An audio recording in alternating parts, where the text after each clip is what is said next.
ಶ್ರೀಗುರುಭ್ಯೋ ನಮಃ. ಹರಿ ಓಂ. ರಾಮಾಯ ರಾಮಭದ್ರಾಯ ರಾಮಚಂದ್ರಾಯ ವೇಧಸೆ ರಘುನಾಥಾಯ ನಾಥಾಯ ಸೀತಾಯಾಃ ಪತಯೇ ನಮಃ. ಅಭ್ರಮಂ ಭಂಗರಹಿತಂ ಅಜಡಂ ವಿಮಲಂ ಸದಾ ಆನಂದತೀರ್ಥಮತುಳಂ ಭಜೆ ತಾಪತ್ರಯಾಪಹಂ. ಪೂಜ್ಯಾಯ ರಾಘವೇಂದ್ರಾಯ ಸತ್ಯಧರ್ಮರತಾಯ ಚ ಭಜತಾಂ ಕಲ್ಪವೃಕ್ಷಾಯ ನಮತಾಂ ಕಾಮಧೇನವೇ. ವಿಷ್ಣುತೀರ್ಥಕಲ್ಪವೃಕ್ಷೋ ವಿಷ್ಣುತೀರ್ಥಶ್ಚ ಕಾಮಧುಕ್ ಚಿಂತಾಮಣಿರ್ವಿಷ್ಣುತೀರ್ಥೋ ಯತೀಂದ್ರಃ ಸರ್ವಕಾಮದಃ. ತಪಸ್ವಾಧ್ಯಾಯ ಶುಶ್ರೂಷಾ ಕೃಷ್ಣಪೂಜಾರತಂ ಮುನಿಂ ವಿಶ್ವೇಶಮಿಷ್ಟದಂ ವಂದೇ ಪರಿವ್ರಾಟ್ ಚಕ್ರವರ್ತಿನಂ. ಶ್ರೀಗುರುಭ್ಯೋ ನಮಃ. ಹರಿ ಓಂ.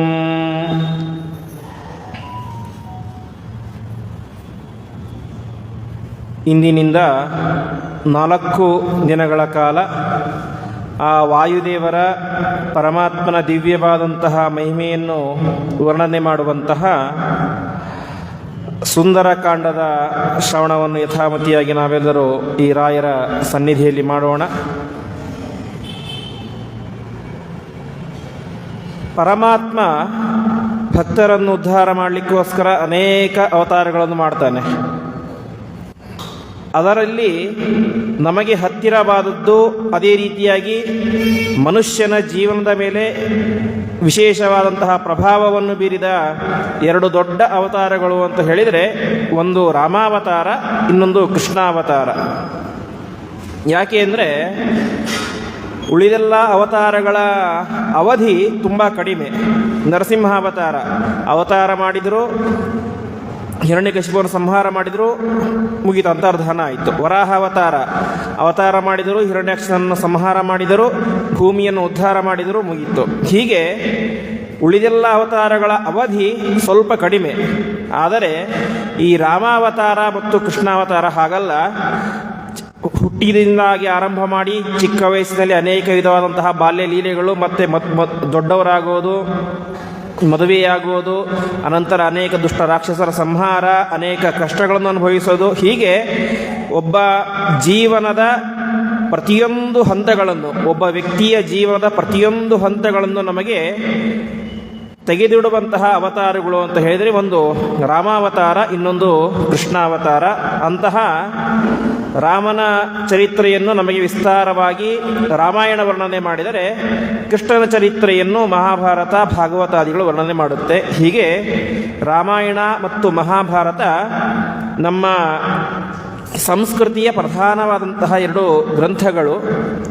ಅಂತಹ ಗ್ರಂಥಗಳಲ್ಲಿ ಎಲ್ಲವೂ ಕೂಡ ವಿಶಿಷ್ಟವಾಗಿ ಅತ್ಯಂತ ದೊಡ್ಡ ಗ್ರಂಥಗಳು. ಮಹಾಭಾರತ 1,00,000 ಶ್ಲೋಕ ವಿಸ್ತೀರ್ಣವಾದಂತಹ ದೊಡ್ಡ ಶ್ಲೋಕ ಗ್ರಂಥ ಆದರೆ, ರಾಮಾಯಣ ವಾಸ್ತವಿಕವಾಗಿ ನಮಗೆ ಮೂಲ ರಾಮಾಯಣ ಸಿಕ್ಕಿಲ್ಲ. ಮೂಲ ರಾಮಾಯಣ ಶತಕೋಟಿ ವಿಸ್ತೀರ್ಣ ಅಂತೆ. 1,00,000 ಶ್ಲೋಕ ಇರುವಂತಹ ಮಹಾಭಾರತವನ್ನೇ ನಮಗೆ ಓದಲಿಕ್ಕೆ ಆಗೋದಿಲ್ಲ. ಅಂತಹದರಲ್ಲಿ ಮೂಲ ರಾಮಾಯಣ 100 ಕೋಟಿ ಶ್ಲೋಕವುಳ್ಳಂತಹ ವಿಸ್ತಾರವಾದಂತಹ ಗ್ರಂಥ ದುರ್ದೈವಶಾತ್ ನಮಗೆ ಸಿಕ್ಕಿಲ್ಲ. ಆದರೆ ಆ ವಾಲ್ಮೀಕಿ ರಾಮಾಯಣ ಎಂಬಂತಹ ದಿವ್ಯ ಗ್ರಂಥ, ಆ ರಾಮನ ಅನಂತರ ಬಂದಂತಹ ಯಾವ ವಾಲ್ಮೀಕಿ ಮಹರ್ಷಿಗಳು ಆ ರಾಮನ ಚರಿತ್ರೆಯನ್ನು ಹೃದಯಂಗಮವಾಗಿ 18,000 ಶ್ಲೋಕಗಳಲ್ಲಿ ನಮ್ಮ ಮುಂದೆ ತೆಗೆದು ಇಟ್ಟಿದ್ದಾರೆ. ಅಂತಹ ದಿವ್ಯವಾದಂತಹ ಗ್ರಂಥ ರಾಮಾಯಣ. ಆ ರಾಮಾಯಣದಲ್ಲಿ ನಮಗೆ ಅನೇಕ ವಿಧವಾದಂತಹ ಸಂದೇಹಗಳು ಬರಲಿಕ್ಕೆ ಅವಕಾಶ ಇರ್ತವೆ. ಹೇಗೆ ಮಹಾಭಾರತ ಅದರಲ್ಲಿಯೂ ಕೂಡ ನಮಗೆ ಅನೇಕ ಸಂದೇಹಗಳು ಬರ್ತವೆ. ಹಾಗಾಗಿ ಅದೆಲ್ಲವನ್ನು ಕೂಡ ನಿವಾರಣೆ ಮಾಡಿ ಸರಿಯಾದ ಸ್ಪಷ್ಟ ಜ್ಞಾನ ಬರಲಿಕ್ಕೋಸ್ಕರ ನಮ್ಮೆಲ್ಲರ ಮೂಲ ಗುರುಗಳಾದಂತಹ ಶ್ರೀಮನ್ ಮಧ್ವಾಚಾರ್ಯರು ಮಹಾಭಾರತ ತಾತ್ಪರ್ಯ ನಿರ್ಣಯ ಎಂಬಂತಹ ಒಂದು ದಿವ್ಯ ಗ್ರಂಥವನ್ನು ರಚನೆ ಮಾಡಿ ಕೊಡ್ತಾರೆ. ಅದರಲ್ಲಿ ಪ್ರಾರಂಭದ 3 ಅಧ್ಯಾಯಗಳಲ್ಲಿ ಸಮಸ್ತ ಶಾಸ್ತ್ರದ ಸಾರವನ್ನು ತಿಳಿಸ್ತಾರೆ. ಅನಂತರ ತಾವೇನು ಮಾಡ್ತಾರೆ, ರಾಮಾಯಣದಲ್ಲಿ ಬರಬಹುದಾದಂತಹ ಸಂದೇಹಗಳಿಗೆ ಉತ್ತರ ರೂಪವಾಗಿ ಅನೇಕ ಉತ್ತರವನ್ನು ನಮಗೆಲ್ಲ ನೀಡ್ತಾ ಹೋಗ್ತಾರೆ. ಅಂತಹ ಭಾಗದಲ್ಲಿ ಬರುವಂತಹ ಒಂದು ದಿವ್ಯವಾದಂತಹ ಕಾಂಡ ಅಂತ ಹೇಳಿದರೆ ಅದು ಸುಂದರ ಕಾಂಡ ಅಂತ. ಸುಂದರ ಕಾಂಡ ವಿಶೇಷವಾಗಿ ಮಾಧ್ವರೆಲ್ಲರೂ ಕೂಡ ಪ್ರತಿನಿತ್ಯ ಪಾರಾಯಣಕ್ಕೆ ಇಟ್ಟುಕೊಂಡಂತಹ ದೊಡ್ಡ ಗ್ರಂಥ. ಸಾಮಾನ್ಯವಾಗಿ ನಾವು ಮೇಲ್ನೋಟಕ್ಕೆ ನೋಡಿದರೆ ಇದರಲ್ಲಿ ಪಾರಾಯಣ ಮಾಡೋದಿದೆ. ಹನುಮಂತ ಹೋದ, ಯಾವ ಲಂಕೆಗೆ ಮುಟ್ಟಬೇಕಾದ್ರೆ 3 ಜನ ರಾಕ್ಷಸಿ ಬಂದರು. ಸುರಸ, ಸಿಂಹಿಕೆ, ಲಂಕಿಣಿ ಅವರನ್ನು ನಿಗ್ರಹ ಮಾಡಿದ.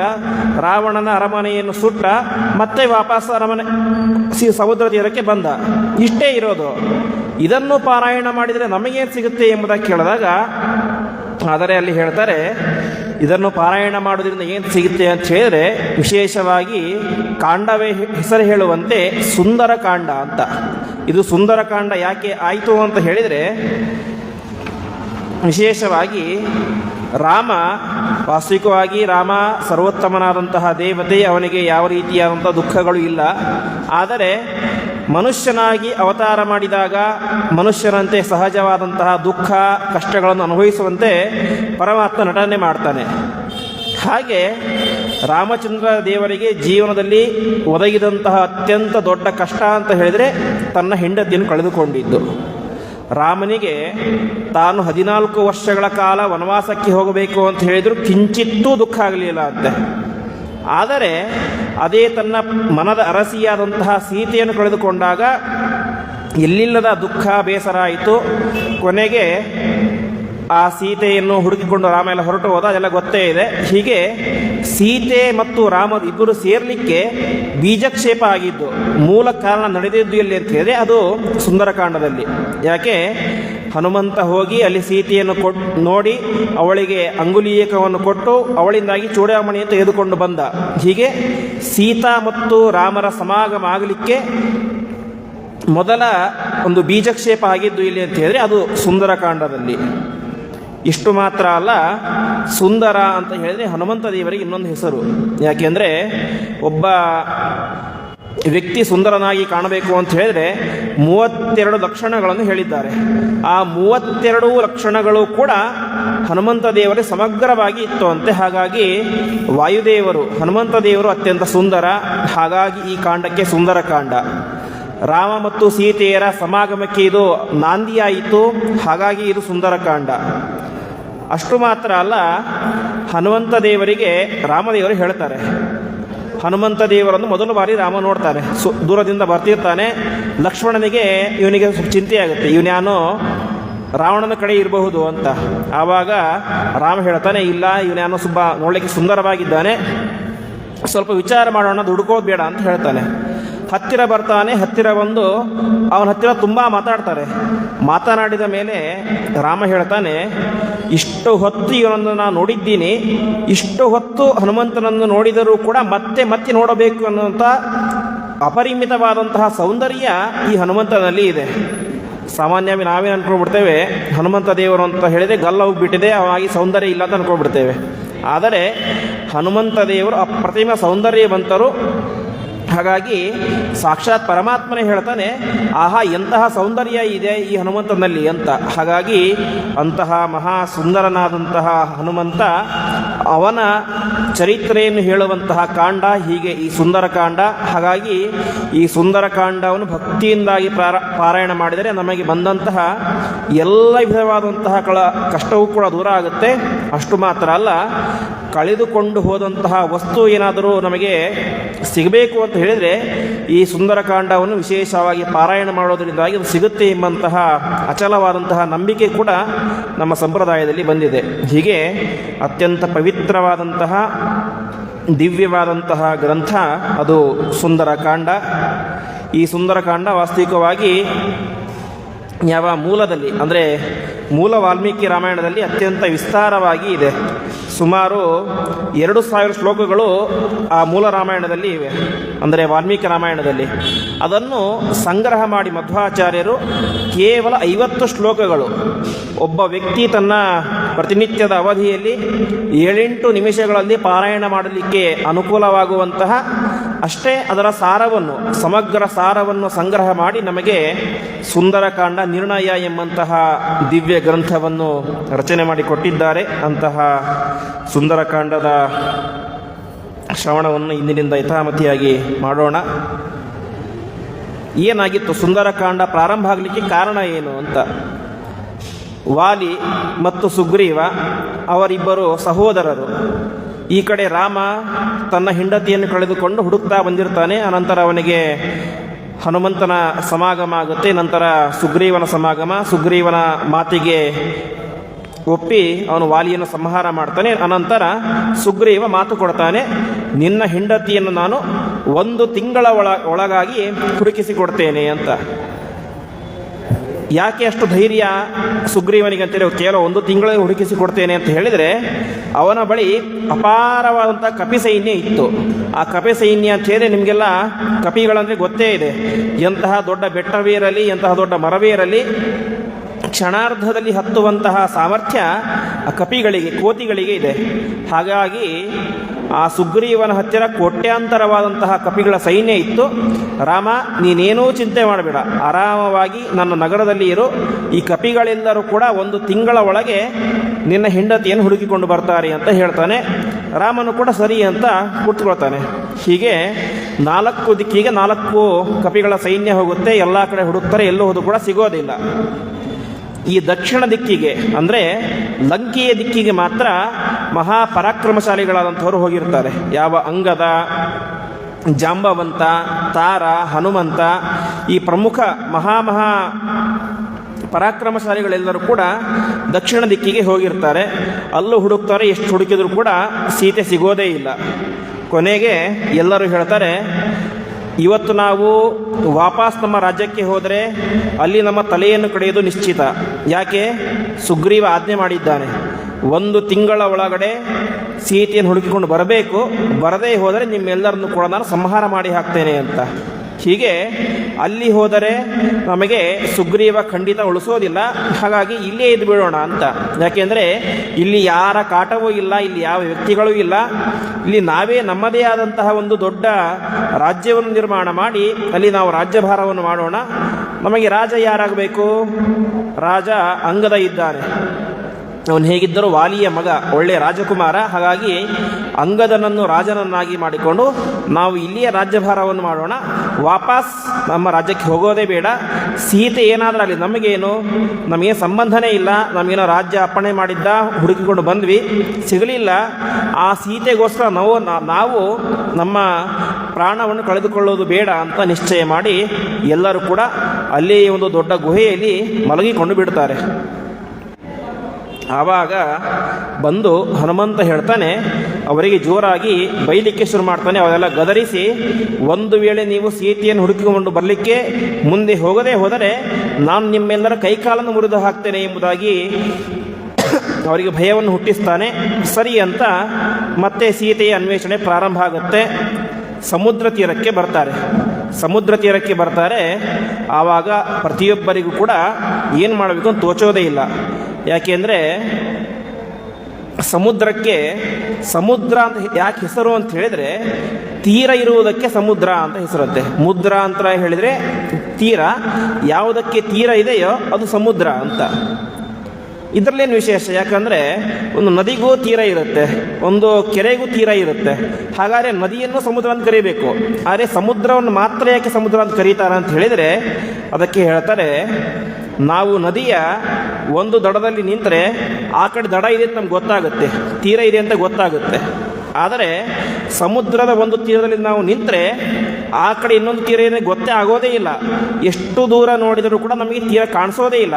ಹಾಗಾಗಿ ಸಮುದ್ರಕ್ಕೂ ಕೂಡ ತೀರ ಇದೆ ಅಂತ ಗೊತ್ತಾಗಬೇಕು ಅಂತ ವಿಶೇಷವಾಗಿ ಈ ಸಮುದ್ರಕ್ಕೆ ಸಮುದ್ರ ಅಂತ ಕರೀತಾರೆ. ಅಂದರೆ ಇದಕ್ಕೂ ಕೂಡ ದಡ ಇದೆ, ತೀರ ಇದೆ ಅಂತ. ಈ ಕಪಿಗಳು ದೂರ ನೋಡ್ತಾರೆ, ಎಷ್ಟು ದೂರ ನೋಡಿದರೂ ಕೂಡ ತೀರ ಕಾಣಿಸೋದೇ ಇಲ್ಲ. ಅಮಾಲಿ ಗೊತ್ತಾಗುತ್ತೆ, ಇದು 100 ಯೋಜನೆ ವಿಸ್ತೀರ್ಣವಾದಂತಹ ಬೃಹತ್ತಾದಂತಹ ದೊಡ್ಡ ದಕ್ಷಿಣ ಸಮುದ್ರ ಅಂತ. ಆವಾಗ ಕಪಿಗಳಿಗೆ ಗೊತ್ತಾಗುತ್ತೆ, ಇದನ್ನು ದಾಟಲಿಕ್ಕೆ ನಮ್ಮಲ್ಲಿ ಯಾರಿಂದಲೂ ಸಾಧ್ಯ ಇಲ್ಲ, ಇನ್ನೇನು ನಾವು ಆರಾಮ ಇಲ್ಲೇ ಇದ್ಬೋಣ ಅಂತ ಹೇಳ್ತಾರೆ. ಆವಾಗ ಮತ್ತೆ ಹನುಮಂತ ಹೇಳ್ತಾನೆ, ಇದು ಸಾಧ್ಯ ಇಲ್ಲ, ಏನಾದರೂ ಮಾಡಿ ಸೀತೆಯನ್ನು ಹುಡುಕಲೇಬೇಕು. ಸರಿ ಏನು ಮಾಡೋಣ ಅಂತ ಕೇಳ್ತಾರೆ. ಕಪಿಗಳು ಹೇಳ್ತಾರೆ, ಸರಿ ಹುಡುಕೋಣ, ಏನು ಮಾಡ್ಲಿಕ್ಕೆ ಸಾಧ್ಯ, 100 ಯೋಜನೆ ದೂರ ಇದೆ, ಇದು ಹಾರ್ಲಿಕ್ಕೆ ಯಾರಿಗಾದ್ರು ಸಾಮರ್ಥ್ಯ ಇದೆನಾ, ಸಾಮರ್ಥ್ಯ ಯಾರಿಗೂ ಇಲ್ಲ, ಏನು ಮಾಡೋಣ ಅಂತ ಹೇಳ್ತಾರೆ.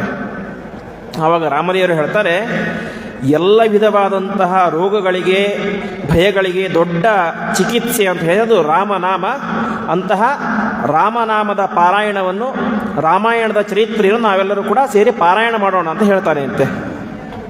ಸರಿ ಅಂತ ಎಲ್ಲ ಕಪಿಗಳು ಕೂಡ ಸೇರಿಕೊಂಡು ರಾಮ ಹೇಗೆ ಹುಟ್ಟಿದ, ಅವನ ಮದುವೆ ಹೇಗಾಯಿತು, ಅವನ ವಿದ್ಯಾಭ್ಯಾಸ ಹೇಗಾಯಿತು, ಹೀಗೆ ಎಲ್ಲವನ್ನು ಕೂಡ ಪ್ರಾರಂಭ ಮಾಡಿ ಸೀತೆಯನ್ನು ರಾವಣ ಅಪಹಾರ ಮಾಡಿದ, ಆ ರಾವಣನನ್ನು ಆಕಾಶದಲ್ಲಿ ಜಟಾಯು ಬಂದು ತಡೆದ ಅಂತ ಕತೆ ಹೇಳಿ ಶುರು ಮಾಡ್ತಾರೆ.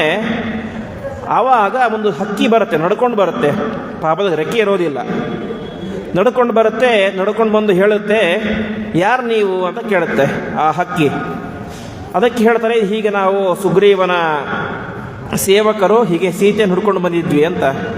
ಸರಿ, ಜಟಾಯು ಕಥೆಯನ್ನು ಯಾಕೆ ಹೇಳಿದ್ರಿ ಅಂತ ಹೇಳ್ತಾರೆ. ಆವಾಗ ಈ ರೀತಿಯೆಲ್ಲ ಹೇಳಿದಾಗ ಆ ಹಕ್ಕಿ ಹಾರ್ಲಿಕ್ಕೆ ಶುರು ಮಾಡುತ್ತೆ ಅಂತೆ. ಇಲ್ಲಿಯ ತನಕ ಅದಕ್ಕೆ ರೆಕ್ಕೆನೇ ಇರಲಿಲ್ಲ, ರೆಕ್ಕೆ ಸುಟ್ಟು ಹೋಗಿಬಿಟ್ಟಿತ್ತು. ರಾಮಾಯಣದ ರಾಮನ ಕಥೆಯನ್ನು ಕೇಳಿ ಕೇಳಿ ಕೇಳಿ ಅದಕ್ಕೆ ಏನಾಗ್ಬಿಡುತ್ತೆ, ರೆಕ್ಕೆ ಹುಟ್ಟಿ ಹಾರ್ಲಿಕ್ಕೆ ಶುರು ಆಗುತ್ತೆ, ಖುಷಿಯಾಗಿಬಿಡುತ್ತೆ ಅದಕ್ಕೆ. ಆವಾಗ ಆ ಕಪಿಗಳಿಗೆ ಆಶ್ಚರ್ಯ ಆಗುತ್ತೆ ಅಂತೆ, ಯಾರು ನೀನು ಇಲ್ಲಿ ತನಕ ನಿನಗೆ ರೆಕ್ಕೆನೇ ಇದ್ದಿಲ್ಲ, ಈಗ ನೋಡಿದರೆ ದೊಡ್ಡ ದೊಡ್ಡ ರೆಕ್ಕೆಗಳ ಒಂದು ಜೋರಾಗಿ ಹಾಡ್ತಾ ಇದ್ದೀಯಾ, ಯಾರು ನೀನು ಅಂತ ಕೇಳುತ್ತೆ. ಆವಾಗ ಆ ಹಕ್ಕಿ ಹೇಳುತ್ತೆ, ನಾನು ಬೇರೆ ಯಾರೂ ಅಲ್ಲ, ಈ ಜಟಾಯುವಿನ ಸಹೋದರ ಸಂಪಾತಿ ಅಂತ. ನಾನು ಮತ್ತು ಜಟಾಯು ಭಾರಿ ಪರಾಕ್ರಮಶಾಲಿಗಳು ಚಿಕ್ಕ ವಯಸ್ಸಲ್ಲಿದ್ದಾಗ, ಅಷ್ಟೇ ಹುಡುಗಾಟ. ಎಷ್ಟು ಹುಡುಗಾಟ ಅಂತ ಹೇಳಿದರೆ, ನಾವಿಬ್ಬರು ಕೂಡ ಚಿಕ್ಕವರಿದ್ದಾಗ ಒಂದು ದಿನ ಯಾರೋ ಫಾಸ್ಟಾಗಿ ಹೋಗಿ ಸೂರ್ಯನನ್ನು ಮುಟ್ತಾರೆ ಅಂತ ರನ್ನಿಂಗ್ ರೇಸ್ ಇಟ್ಟಿದ್ವಿ. ಇಬ್ಬರು ವೇಗವಾಗಿ ಹೋಗ್ತಾ ಇದ್ವಿ. ಕೊನೆಗೆ ಆ ಸೂರ್ಯನ ಹತ್ತಿರ ಹೋದಾಗ ಸೂರ್ಯನ ಬೆಳಕು ಜಾಸ್ತಿ ಆಯಿತು. ಅದರಿಂದಾಗಿ ಜಟಾಯು ನನ್ನ ತಮ್ಮ ಸ್ವಲ್ಪ ದೇಹ ಇನ್ನು ಬಲ್ತಿರಲಿಲ್ಲ, ಹಾಗಾಗಿ ಅವನ ದೇಹ ಸುಡಲಿಕ್ಕೆ ಪ್ರಾರಂಭ ಆಯಿತು. ಆವಾಗ ನಾನೇನು ಮಾಡಿದೆ, ನನ್ನ ರೆಕ್ಕೆಯನ್ನು ಅವನಿಗೆ ಹೊದ್ದಿಸಿದೆ, ಹಾಗಾಗಿ ನನ್ನ ರೆಕ್ಕೆ ಸುಟ್ಟು ಹೋಗ್ಬಿಡ್ತು, ಅವನು ಬದುಕಿದ ಅಂತ ಹೇಳ್ತಾನೆ. ಆವಾಗ ಅವನಿಗೆ ತುಂಬ ಖುಷಿಯಾಗುತ್ತೆ. ಆದರೆ ನಾನು ನನ್ನ ಚಿಕ್ಕ ವಯಸ್ಸಿನಲ್ಲಿ ಕಳೆದುಕೊಂಡಂತಹ ರೆಕ್ಕೆ ಇವತ್ತು ಕೇವಲ ರಾಮನ ಕಥೆಯನ್ನು ಕೇಳೋದ್ರಿಂದ ನನ್ನ ರೆಕ್ಕೆ ಹೊಸದಾಗಿ ಬಂದಿದೆ ಅಂತ ತುಂಬ ಸಂತೋಷ ಆಗುತ್ತೆ ಅವನಿಗೆ. ತುಂಬ ಖುಷಿ ಪಡ್ತಾನೆ. ಇದನ್ನೇ ಹೇಳಿದ್ದು ಗೋಪಿಗೀತೆಯಲ್ಲಿ, ತವ ಕಥಾಮೃತಂ ತಪ್ತ ಜೀವನಂ ಅಂತ. ಜೀವನದಲ್ಲಿ ನೊಂದು ಬೆಂದು ಹೋದಂತಹ ಜನರಿಗೆ ಪರಮಾತ್ಮನ ಕಥೆಯನ್ನು ಕೇಳಿದರೆ ಸಾಕು, ಅದು ಅಮೃತದಂತೆ ಎಂಬುದಾಗಿ ಹೇಳ್ತಾರೆ. ಅದಕ್ಕೆ ದೊಡ್ಡ ಸಾಕ್ಷಿ ಅಂತ ಹೇಳಿದರೆ ಈ ಸಂಪಾತಿಯ ಕಥೆಯೇ ಸಾಕ್ಷಿ. ಹೀಗೆ ಚಿಕ್ಕ ವಯಸ್ಸಿನಲ್ಲಿ ಸುಟ್ಟು ಹೋದಂತಹ ಯಾವ ರೆಕ್ಕೆ ಎಂಬುದು ಮತ್ತೆ ವಾಪಸ್ ಬಂತು, ಹೇಗೆ ಕೇವಲ ರಾಮನ ಚರಿತ್ರೆಯನ್ನು ಕೇಳಿದ್ರಿಂದಾಗಿ. ಹೀಗೆ ಇಷ್ಟೆಲ್ಲ ಆಗುತ್ತೆ. ಸರಿ, ಈಗೇನಾಗಿದೆ ಅಂತ ಕೇಳ್ತಾನೆ. ಇಲ್ಲ, ನಾವು ಸೀತೆ ಹುಡ್ಕೊಂಡು ಬಂದಿದ್ದೀವಿ, ಸೀತೆ ಸಿಗ್ತಾನೇ ಇಲ್ಲ ಅಂತ ಹೇಳ್ತಾರೆ. ಆವಾಗ ಸಂಪಾತಿ ಹೇಳ್ತಾನೆ, ನೀವೇನು ಚಿಂತೆ ಮಾಡಬೇಡಿ, ನನ್ನ ಮಗ ಇದ್ದಾನೆ, ನನ್ನ ಮಗ ತುಂಬ ಪರಾಕ್ರಮಶಾಲಿ, ಅವನು ಆಕಾಶದಲ್ಲಿ ಎಲ್ಲ ಕಡೆ ಹಾರಾಡಿ ಸೀತೆ ಎಲ್ಲಿದ್ದಾಳೆ ಅಂತ ನಿಮಗೆ 1 ನಿಮಿಷದಲ್ಲಿ ತಿಳಿಸ್ತಾನೆ ಅಂತ ಹೇಳ್ತಾನೆ. ಸರಿ ಅಂತ ಆ ಯಾವ ಸಂಪಾತಿಯ ಮಗ ನೇರವಾಗಿ ಆಕಾಶಕ್ಕೆ ಹಾರ್ತಾನೆ, ಎಲ್ಲ ಕಡೆ ನೋಡ್ತಾನೆ. ಸೀತೆ ದೂರದ ಲಂಕೆಯಲ್ಲಿ ಅಶೋಕವನದ ಕೆಳಗಡೆ ಇದ್ದಾಳೆ ಎನ್ನುವಂಥ ವಿಚಾರ ಅವನಿಗೆ ಗೊತ್ತಾಗುತ್ತೆ. ಮತ್ತೆ ಹಾರಿ ಬಂದು ಹೇಳ್ತಾನೆ, ನಿಮ್ಮ ಸೀತೆ ಆ ದೂರದ ಲಂಕೆಯ ರಾವಣನ ಅರಮನೆಯಲ್ಲಿ ಇದ್ದಾಳೆ ಅಂತ ಹೇಳ್ತಾನೆ. ಹೀಗೆ ಜಟಾಯು ರಾವಣನ ಎದುರುಗಡೆ ಹೋರಾಡಿ ತನ್ನ ಜೀವವನ್ನೇ ಕಳೆದುಕೊಂಡ. ಅದೇ ರಾಮನ ಚರಿತ್ರೆಯನ್ನು ಕೇಳಿ ಸಂಪಾತಿ ತನ್ನ ರೆಕ್ಕೆಯನ್ನು ಮತ್ತೆ ವಾಪಸ್ ಪಡೆದುಕೊಂಡು ತಾನೇನು ಮಾಡಿದ, ಆ ಸೀತೆಯನ್ನು ಹುಡುಕಲಿಕ್ಕೆ ತನ್ನ ಕೈಯಲ್ಲಿ ಆದಂತಹ ಸಹಾಯವನ್ನು ಮಾಡಿದ. ಇಷ್ಟೆಲ್ಲ ಆಯಿತು. ಸರಿ, ಇನ್ನೇನು ವಿಚಾರ ಮಾಡೋದೇ ಬೇಕಾಗಿಲ್ಲ. ಸೀತೆ ಎಲ್ಲಿದ್ದಾಳೆ ಅಂತ ಗೊತ್ತಾಗಿದೆ. ರಾವಣನ ಅರಮನೆಯಲ್ಲಿ ಸೀತೆ ಇದ್ದಾಳೆ. ಇಲ್ಲಿಂದ ಲಂಕಾಪಟ್ಟಣ 100 ಯೋಜನ ದೂರ ಇದೆ. 100 ಯೋಜನ ದೂರ ಇದೆ, ಆದರೆ ಹೋಗಲಿಕ್ಕೆ ರೋಡ್ ಇಲ್ಲ. ಮಧ್ಯದಲ್ಲಿ ಇರುವುದು 100 ಯೋಜನ ವಿಸ್ತೀರ್ಣವಾದಂತಹ ಮಹಾಸಮುದ್ರ. 100 ಯೋಜನ ಅಂತ ಹೇಳಿದ್ರೆ ಹತ್ತಿರ 400 ಕಿಲೋಮೀಟರ್. 400 ಕಿಲೋಮೀಟರ್ ಅಷ್ಟು ವಿಸ್ತೀರ್ಣವಾದಂತಹ ಸಮುದ್ರ ಇದೆ. ಅದನ್ನು ದಾಟುವುದು ಹೇಗೆ ಅಂತ ಒಬ್ಬ ಕವಿ ಮುಂದೆ ಬಂದು ಹೇಳ್ತಾನೆ, ನಾನು 10 ಯೋಜನ ಹಾರ್ತೇನೆ ಅಂತ. ಇನ್ನೊಬ್ಬ ಬಂದು ಹೇಳ್ತಾನೆ, ನಾನು 20 ಯೋಜನ ಹಾರ್ತೇನೆ. ಹೀಗೆ ಎಲ್ಲರೂ ಬಂದು ಹೇಳ್ತಾ ಹೋಗ್ತಾರೆ. ಕೊನೆಗೆ ಅಂಗದ ಬಂದು ಹೇಳ್ತಾನೆ, ನಾನು 100 ಯೋಜನ ದೂರ ಹಾರ್ತೇನೆ ಅಂತ. ಹಾರ್ತೇನೆ, ಬಟ್ ಅಲ್ಲಿ ಹೋಗಿ ನನಗೆ ಏನು ಮಾಡಬೇಕು ಅಂತ ಗೊತ್ತಿಲ್ಲ. ಅವನೇನು ಪಾಪ ಚಿಕ್ಕ ಹುಡುಗ, ಅಂಗದ ಸಾಮರ್ಥ್ಯ ಇದೆ, ಆದರೆ ಬುದ್ಧಿಶಕ್ತಿ ಇಲ್ಲ, ಅಲ್ಲಿ ಹೋಗಿ ಏನು ಮಾಡಬೇಕು ಎಂಬುದು ತೋಚೋದಿಲ್ಲ ಅಂತ ಹೇಳ್ತಾನೆ. ಇಷ್ಟೆಲ್ಲ ಆಗ್ತಾ ಇರುತ್ತೆ. ಹನುಮಂತ ಮಾತ್ರ ಒಬ್ಬನೇ ಸುಮ್ಮನೆ ಕುಳಿತಿರ್ತಾನೆ. ಯಾಕೆ ಸುಮ್ಮನೆ ಕೂತಿದ್ದ ಅಂತ ಹೇಳಿದರೆ, ಎಲ್ಲರೂ ಹೇಳಿ ಯಾರ ಹತ್ರ ಸಾಮರ್ಥ್ಯ ಇಲ್ಲ, ನಾನು ಒಬ್ಬನಿದ್ದೇ ಸಾಮರ್ಥ್ಯ ಇದೆ ಅಂತ ಜಗತ್ತಿಗೆ ಗೊತ್ತಾಗಬೇಕು. ವಾಯುದೇವರೇ ಮಹಾ ಜೀವೋತ್ತಮರು, ಎಲ್ಲ ಜೀವರಲ್ಲಿ ಮಹಾಪರಾಕ್ರಮಶಾಲಿಗಳು ಅಂತ ಹೇಳಿದರೆ ವಾಯುದೇವರು ಅದನ್ನು ಜಗತ್ತಿಗೆ ತೋರಿಸಬೇಕು ಅಂತ ಹನುಮಂತ ದೇವರು ಸುಮ್ಮನೆ ಕುಳಿತಿದ್ರು. ಜಾಂಬವಂತ ಹೇಳಿದ, ನಾನು 90 ಯೋಜನ ದೂರ ಮಾತ್ರ ಹಾರ್ಲಿಕ್ಕೆ ಸಾಧ್ಯ, ನನಗೆ ಗೊತ್ತಿದೆ ಅಲ್ಲಿ ಹೋಗಿ ಏನು ಮಾಡಬೇಕು ಏನು ಮಾಡಬಾರ್ದು ಗೊತ್ತಿದೆ, ಆದರೆ ನನಗೆ 100 ಯೋಜನ ಹಾರುವಂತಹ ಸಾಮರ್ಥ್ಯ ಇಲ್ಲ, ಕೇವಲ 90 ಯೋಜನ, ಯಾಕೆಂದರೆ ನನಗೆ ವಯಸ್ಸಾಗ್ಬಿಟ್ಟಿದೆ. ಹಾಗಾಗಿ ಇಷ್ಟೆಲ್ಲ ಹೇಳ್ತಾನೆ. ಆವಾಗ ಜಾಂಬವಂತ ಹೇಳ್ತಾನೆ, ಇದಕ್ಕೆಲ್ಲ ಒಳ್ಳೆ ಸಮರ್ಥನಾದಂತಹ ವ್ಯಕ್ತಿ ಅಂತ ಹೇಳಿದರೆ ಅದು ಹನುಮಂತ ಮಾತ್ರ. ಹನುಮಂತನನ್ನು ಬಿಟ್ಟು ಬೇರೆ ಈ ಅಂಗದ, ತಾರ, ನಳ ಮುಂತಾದಂತಹ ಯಾರಿಂದಲೂ ಸಾಧ್ಯ ಇಲ್ಲ, ಹನುಮಂತನೊಬ್ಬನೇ ಸಮರ್ಥ ಅಂತ ಹನುಮಂತನ ಹತ್ತಿರ ಹೋಗಿ ಪ್ರಾರ್ಥನೆ ಮಾಡ್ತಾನೆ ಅಂತೆ. ಅವನು ಹೇಳೋದಿಲ್ಲ, ಉಳಿದವರಿಗೆ ಆಜ್ಞೆ ಮಾಡ್ತಾ ಇದ್ದ. ಆದರೆ ಹನುಮಂತನ ಸಾಮರ್ಥ್ಯ ಯೋಗ್ಯತೆ ಏನು ಅಂತ ಜಾಂಬವಂತನಿಗೆ ಗೊತ್ತಿತ್ತು. ಹಾಗಾಗಿ ಪ್ರಾರ್ಥನೆ ಮಾಡ್ತಾನೆ. ಸರಿ ಅಂತ ಹನುಮಂತ ಆ ದೂರದ ಲಂಕೆಗೆ, ಈ ದಕ್ಷಿಣದ ಮಹೇಂದ್ರ ಪರ್ವತದಿಂದಾಗಿ ದೂರದ ಲಂಕೆಗೆ ಹಾರಲಿಕ್ಕೆ ಸಿದ್ಧನಾಗ್ತಾನೆ. ಹೀಗೆ ಸಿದ್ಧನಾಗಿ ವಿಶೇಷವಾಗಿ ತನ್ನ ದೇಹವನ್ನು ಬೆಳೆಸ್ತಾನೆ. ಯಾಕೆಂದರೆ ದೇಹ ಚಿಕ್ಕದಾಗಿಬಿಟ್ರೆ ಮುಂದೆ ಹೋಗ್ಲಿಕ್ಕೆ ಕಷ್ಟ. ಅದೇ ದೇಹ ಸ್ವಲ್ಪ ತೂಕ ಜಾಸ್ತಿ ಆದರೆ ಮುನ್ನುಗ್ಗಿಕೊಂಡು ಗಾಳಿಯಲ್ಲಿ ಹೋಗ್ಬೋದು ಅಂತ ಆಕಾಶದ ಎತ್ತರಕ್ಕೆ ತನ್ನ ದೇಹವನ್ನು ವಿಶೇಷವಾಗಿ ಬೆಳೆಸ್ತಾನೆ. ಬೆಳೆಸಿ ಆ ಮಹೇಂದ್ರ ಪರ್ವತದ ಮೇಲೆ ನಿಂತುಕೊಳ್ತಾನೆ. ನಿಂತುಕೊಂಡು ಪ್ರಾರಂಭದಲ್ಲಿ ವಿಶೇಷವಾಗಿ ರಾಮದೇವರ ಸ್ಮರಣೆಯನ್ನು ಮಾಡ್ತಾನೆ. ರಾಮಾಯ ಶಾಶ್ವತ ಸುವಿಸ್ತೃತ ಷಡ್ಗುಣಾಯ ಸರ್ವೇಶ್ವರಾಯ ಬಲವೀರ್ಯ ಮಹರ್ಣವಾಯ ನತ್ವಾಲಿ ಲಂಘೈಸುರರ್ಣವ ಮುತ್ಪಪಾತ ನಿಷ್ಪೀಡ್ಯತಂ ಗಿರಿವರಂ ಪವನಸ್ಯ ಸೂನುಹು ಅಂತ ಆ ವಾಯುದೇವರ ಮಗನಾದಂತಹ ಯಾವ ಹನುಮಂತ ಹಾರಲಿಕ್ಕೆ ಅಂತ ಪ್ರಾರಂಭ ಮಾಡ್ತಾನೆ. ಹಾರಲಿಕ್ಕೆ ಅಂತ ಪ್ರಾರಂಭ ಮಾಡಿದ ತಕ್ಷಣ ಹಾರಲಿಲ್ಲ ಅವನು. ಯಾಕೆಂದರೆ ಶ್ರೇಯಾಂಸಿ ಬಹುವಿಜ್ಞಾನಿ ಅಂತ ಒಂದು ಮಾತಿದೆ. ಅಂದರೆ ಒಳ್ಳೆಯ ಕಾರ್ಯವನ್ನು ಮಾಡಲಿಕ್ಕೆ ಅಂತ ನಾವೇನು ಪ್ರವೃತ್ತಿ ಮಾಡ್ತೀವಿ ಅಂತ ಹೇಳಿದರೆ ಅದಕ್ಕೂ 100 ವಿಘ್ನಗಳು ಬರ್ತಾವೆ ಅಂತ. ಅದಕ್ಕೆ ಹೇಗೆ ಒಬ್ಬ ಚಿಕ್ಕ ಮಗು ಇರುತ್ತೆ, ಆ ಚಿಕ್ಕ ಮಗುವಿಗೆ ಒಂದು ಯಾವುದೋ ಪುಸ್ತಕವನ್ನು ಓದೋ ಅಂತ ಕೊಟ್ಟರೆ ಅದು ಬಿಸಾಕ್ಬಿಡುತ್ತೆ, ಅದು ಓದೋದಿಲ್ಲ, ಅದಕ್ಕೇನೋ ಇನ್ನೊಂದೇನೋ ಆಕರ್ಷಣೆ ಇರುತ್ತೆ. ಅದೇ ಮೊಬೈಲ್ ನೋಡಲಿಕ್ಕೋ ಟಿ ವಿ ನೋಡಲಿಕ್ಕೆ ಅಂತ ಕೊಟ್ಟರೆ ಗಂಟೆ ಹಾಗೆ ನೋಡ್ತಾ ಇರುತ್ತೆ, ಊಟಕ್ಕೆ ಹಸಿವಾಗ್ತದೆ, ಕರೆದರೂ ಕೂಡ ಬರೋದಿಲ್ಲ. ಆದರೆ ಪುಸ್ತಕ ಓದಲಿಕ್ಕೆ ಕೊಟ್ಟರೆ ಏನೋ ತೊಂದರೆ ಬರುತ್ತೆ. ಹಾಗೆ ನಾವು ಒಳ್ಳೆಯ ಕಾರ್ಯವನ್ನು ಮಾಡಲಿಕ್ಕೆ ಅಂತ ಹೊರಟಾಗ ವಿಘ್ನಗಳು ಅನೇಕ ರೀತಿಯಾಗಿ ಬರ್ತಾವೆ ಅಂತೆ. ಹಾಗಾಗಿ ಯಾವ ವಿಘ್ನಗಳು ಕೂಡ ಬರಬಾರದು ಅಂತ ಹನುಮಂತ ದೇವರು ಏನು ಮಾಡ್ತಾರೆ, ಮೊದಲು ಪರಮಾತ್ಮನಿಗೆ ನಮಸ್ಕಾರವನ್ನು ಮಾಡ್ತಾರೆ. ಹೇಗೆ ಅಂತ ಹೇಳಿದರೆ ರಾಮಾಯ ಶಾಶ್ವತ ಸುವಿಸ್ತೃತ ಷಡ್ಗುಣಾಯ ಅಂತ. ಷಡ್ಗುಣಾಯ ಅಂತ ಹೇಳಿದರೆ 6 ವಿಶೇಷ ಗುಣವುಳ್ಳಂತಹ ಪರಮಾತ್ಮನೇ ನಿನಗೆ ನಮಸ್ಕಾರ ಅಂತ. ಏನು 6 ಗುಣಗಳು ಅಂತ ಹೇಳಿದರೆ ಐಶ್ವರ್ಯಸ್ಯ ಸಮಗ್ರಸ್ಯ ವೀರ್ಯಸ್ಯ ಯಶಸ್ವಿಯಃ ಜ್ಞಾನ ವಿಜ್ಞಾನಯೋಶ್ಚೈವ ಷಣ್ಣಾಂ ಭಗೈತೀರಣಾತ್ ಅಂತ. ಐಶ್ವರ್ಯ ಅಂತ ಹೇಳಿದ್ರೆ ಇಡೀ ಜಗತ್ತಿಗೆ ಏಕೈಕ ಒಡೆಯ ಅಂತ ಹೇಳಿದ್ರೆ ಅದು ಪ್ರಭು ಶ್ರೀರಾಮಚಂದ್ರ. ಇನ್ನು ವೀರ್ಯ ಅಂದರೆ ಮಹಾಪರಾಕ್ರಮ, ಇನ್ನು ಯಶಸ್ಸು ಅಂದರೆ ಕೀರ್ತಿ, ಇನ್ನು ಶ್ರೀ ಅಂತ ಹೇಳಿದ್ರೆ ಸಂಪತ್ತು, ಜ್ಞಾನ ಮತ್ತು ವಿಜ್ಞಾನ. ಜ್ಞಾನ ಅಂತ ಹೇಳಿದ್ರೆ ಸಾಮಾನ್ಯ ಜ್ಞಾನ, ವಿಜ್ಞಾನ ಅಂತ ಹೇಳಿದ್ರೆ ಅದರ ಬಗ್ಗೆ ವಿಶೇಷವಾದಂತಹ ಜ್ಞಾನ. ಹೇಗೆ ಅಂದರೆ ಈಗ ಇದು ಮೈಕ್ ಅಂತ ನಮ್ಮ ಪ್ರತಿಯೊಬ್ಬರಿಗೂ ಗೊತ್ತಿದೆ, ಇದು ಜ್ಞಾನ ಆಗುತ್ತೆ. ಅದೇ ವಿಜ್ಞಾನ ಅಂತ ಹೇಳಿದರೆ ಇದನ್ನು ಹೇಗೆ ನಾವು ಕ್ರಿಯೇಟ್ ಮಾಡಬೇಕು, ಒಳಗಡೆ ಯಾವ ರೀತಿ ವೈರಿಂಗ್ ಮಾಡಬೇಕು, ಹೀಗೆ ತಿಳ್ಕೊಂಡಾಗ ಮೈಕಿನ ಅದನ್ನು ಹೇಗೆ ತಯಾರು ಮಾಡಬೇಕು ಎಂಬಂತಹ ಜ್ಞಾನ ಇರುವುದು ವಿಜ್ಞಾನ ಅಂತ ಕರೆಸ್ಕೊಳ್ಳುತ್ತೆ. ಹೀಗೆ ಇಡೀ ಜಗತ್ತಿನ ಜ್ಞಾನ ಪರಮಾತ್ಮನಿಗೆ ಇದೆ. ಅದೇ ರೀತಿ ಜಗತ್ತನ್ನು ಹೇಗೆ ಸೃಷ್ಟಿ ಮಾಡಬೇಕು, ಜಗತ್ತಿನಲ್ಲಿ ಯಾವುದು ಎಲ್ಲೆಲ್ಲಿ ಎಂಬಂತಹ ಅದರ ಪರಿಪೂರ್ಣ ಮಾಹಿತಿಯು ಕೂಡ ಪರಮಾತ್ಮನಿಗೆ ಇದೆ. ಹೀಗೆ ಜ್ಞಾನ ವಿಜ್ಞಾನ, ಹೀಗೆ ಷಡ್ಗುಣೈಶ್ವರ್ಯ ಆದಂತಹ ಪರಮಾತ್ಮನೇ ನಿನಗೆ ನಮಸ್ಕಾರ ಎಂಬುದಾಗಿ ಪರಮಾತ್ಮನಿಗೆ ನಮಸ್ಕಾರ ಮಾಡ್ತಾನೆ. ಇಷ್ಟೆಲ್ಲ ಆಗುತ್ತೆ. ಈ ಅಂಗದ ಎಲ್ಲ ಇರ್ತಾರಲ್ಲ ಅವರಿಗೆ ಭಯ ಶುರುವಾಗುತ್ತೆ. ಅಲ್ಲ ಹನುಮಂತ, ನಿನಗೆ ಹಾರಿ ಹೋಗ್ತೀಯಾ, ಹಾರಿ ಹೋಗಿ ನಿನಗೆ ಕೈಯಲ್ಲಿ ಆಗುತ್ತಾ, ನಿನಗೆ ಸಾಮರ್ಥ್ಯ ಇದೆನಾ ಎಂಬುದಾಗಿ ಕೇಳ್ತಾನೆ.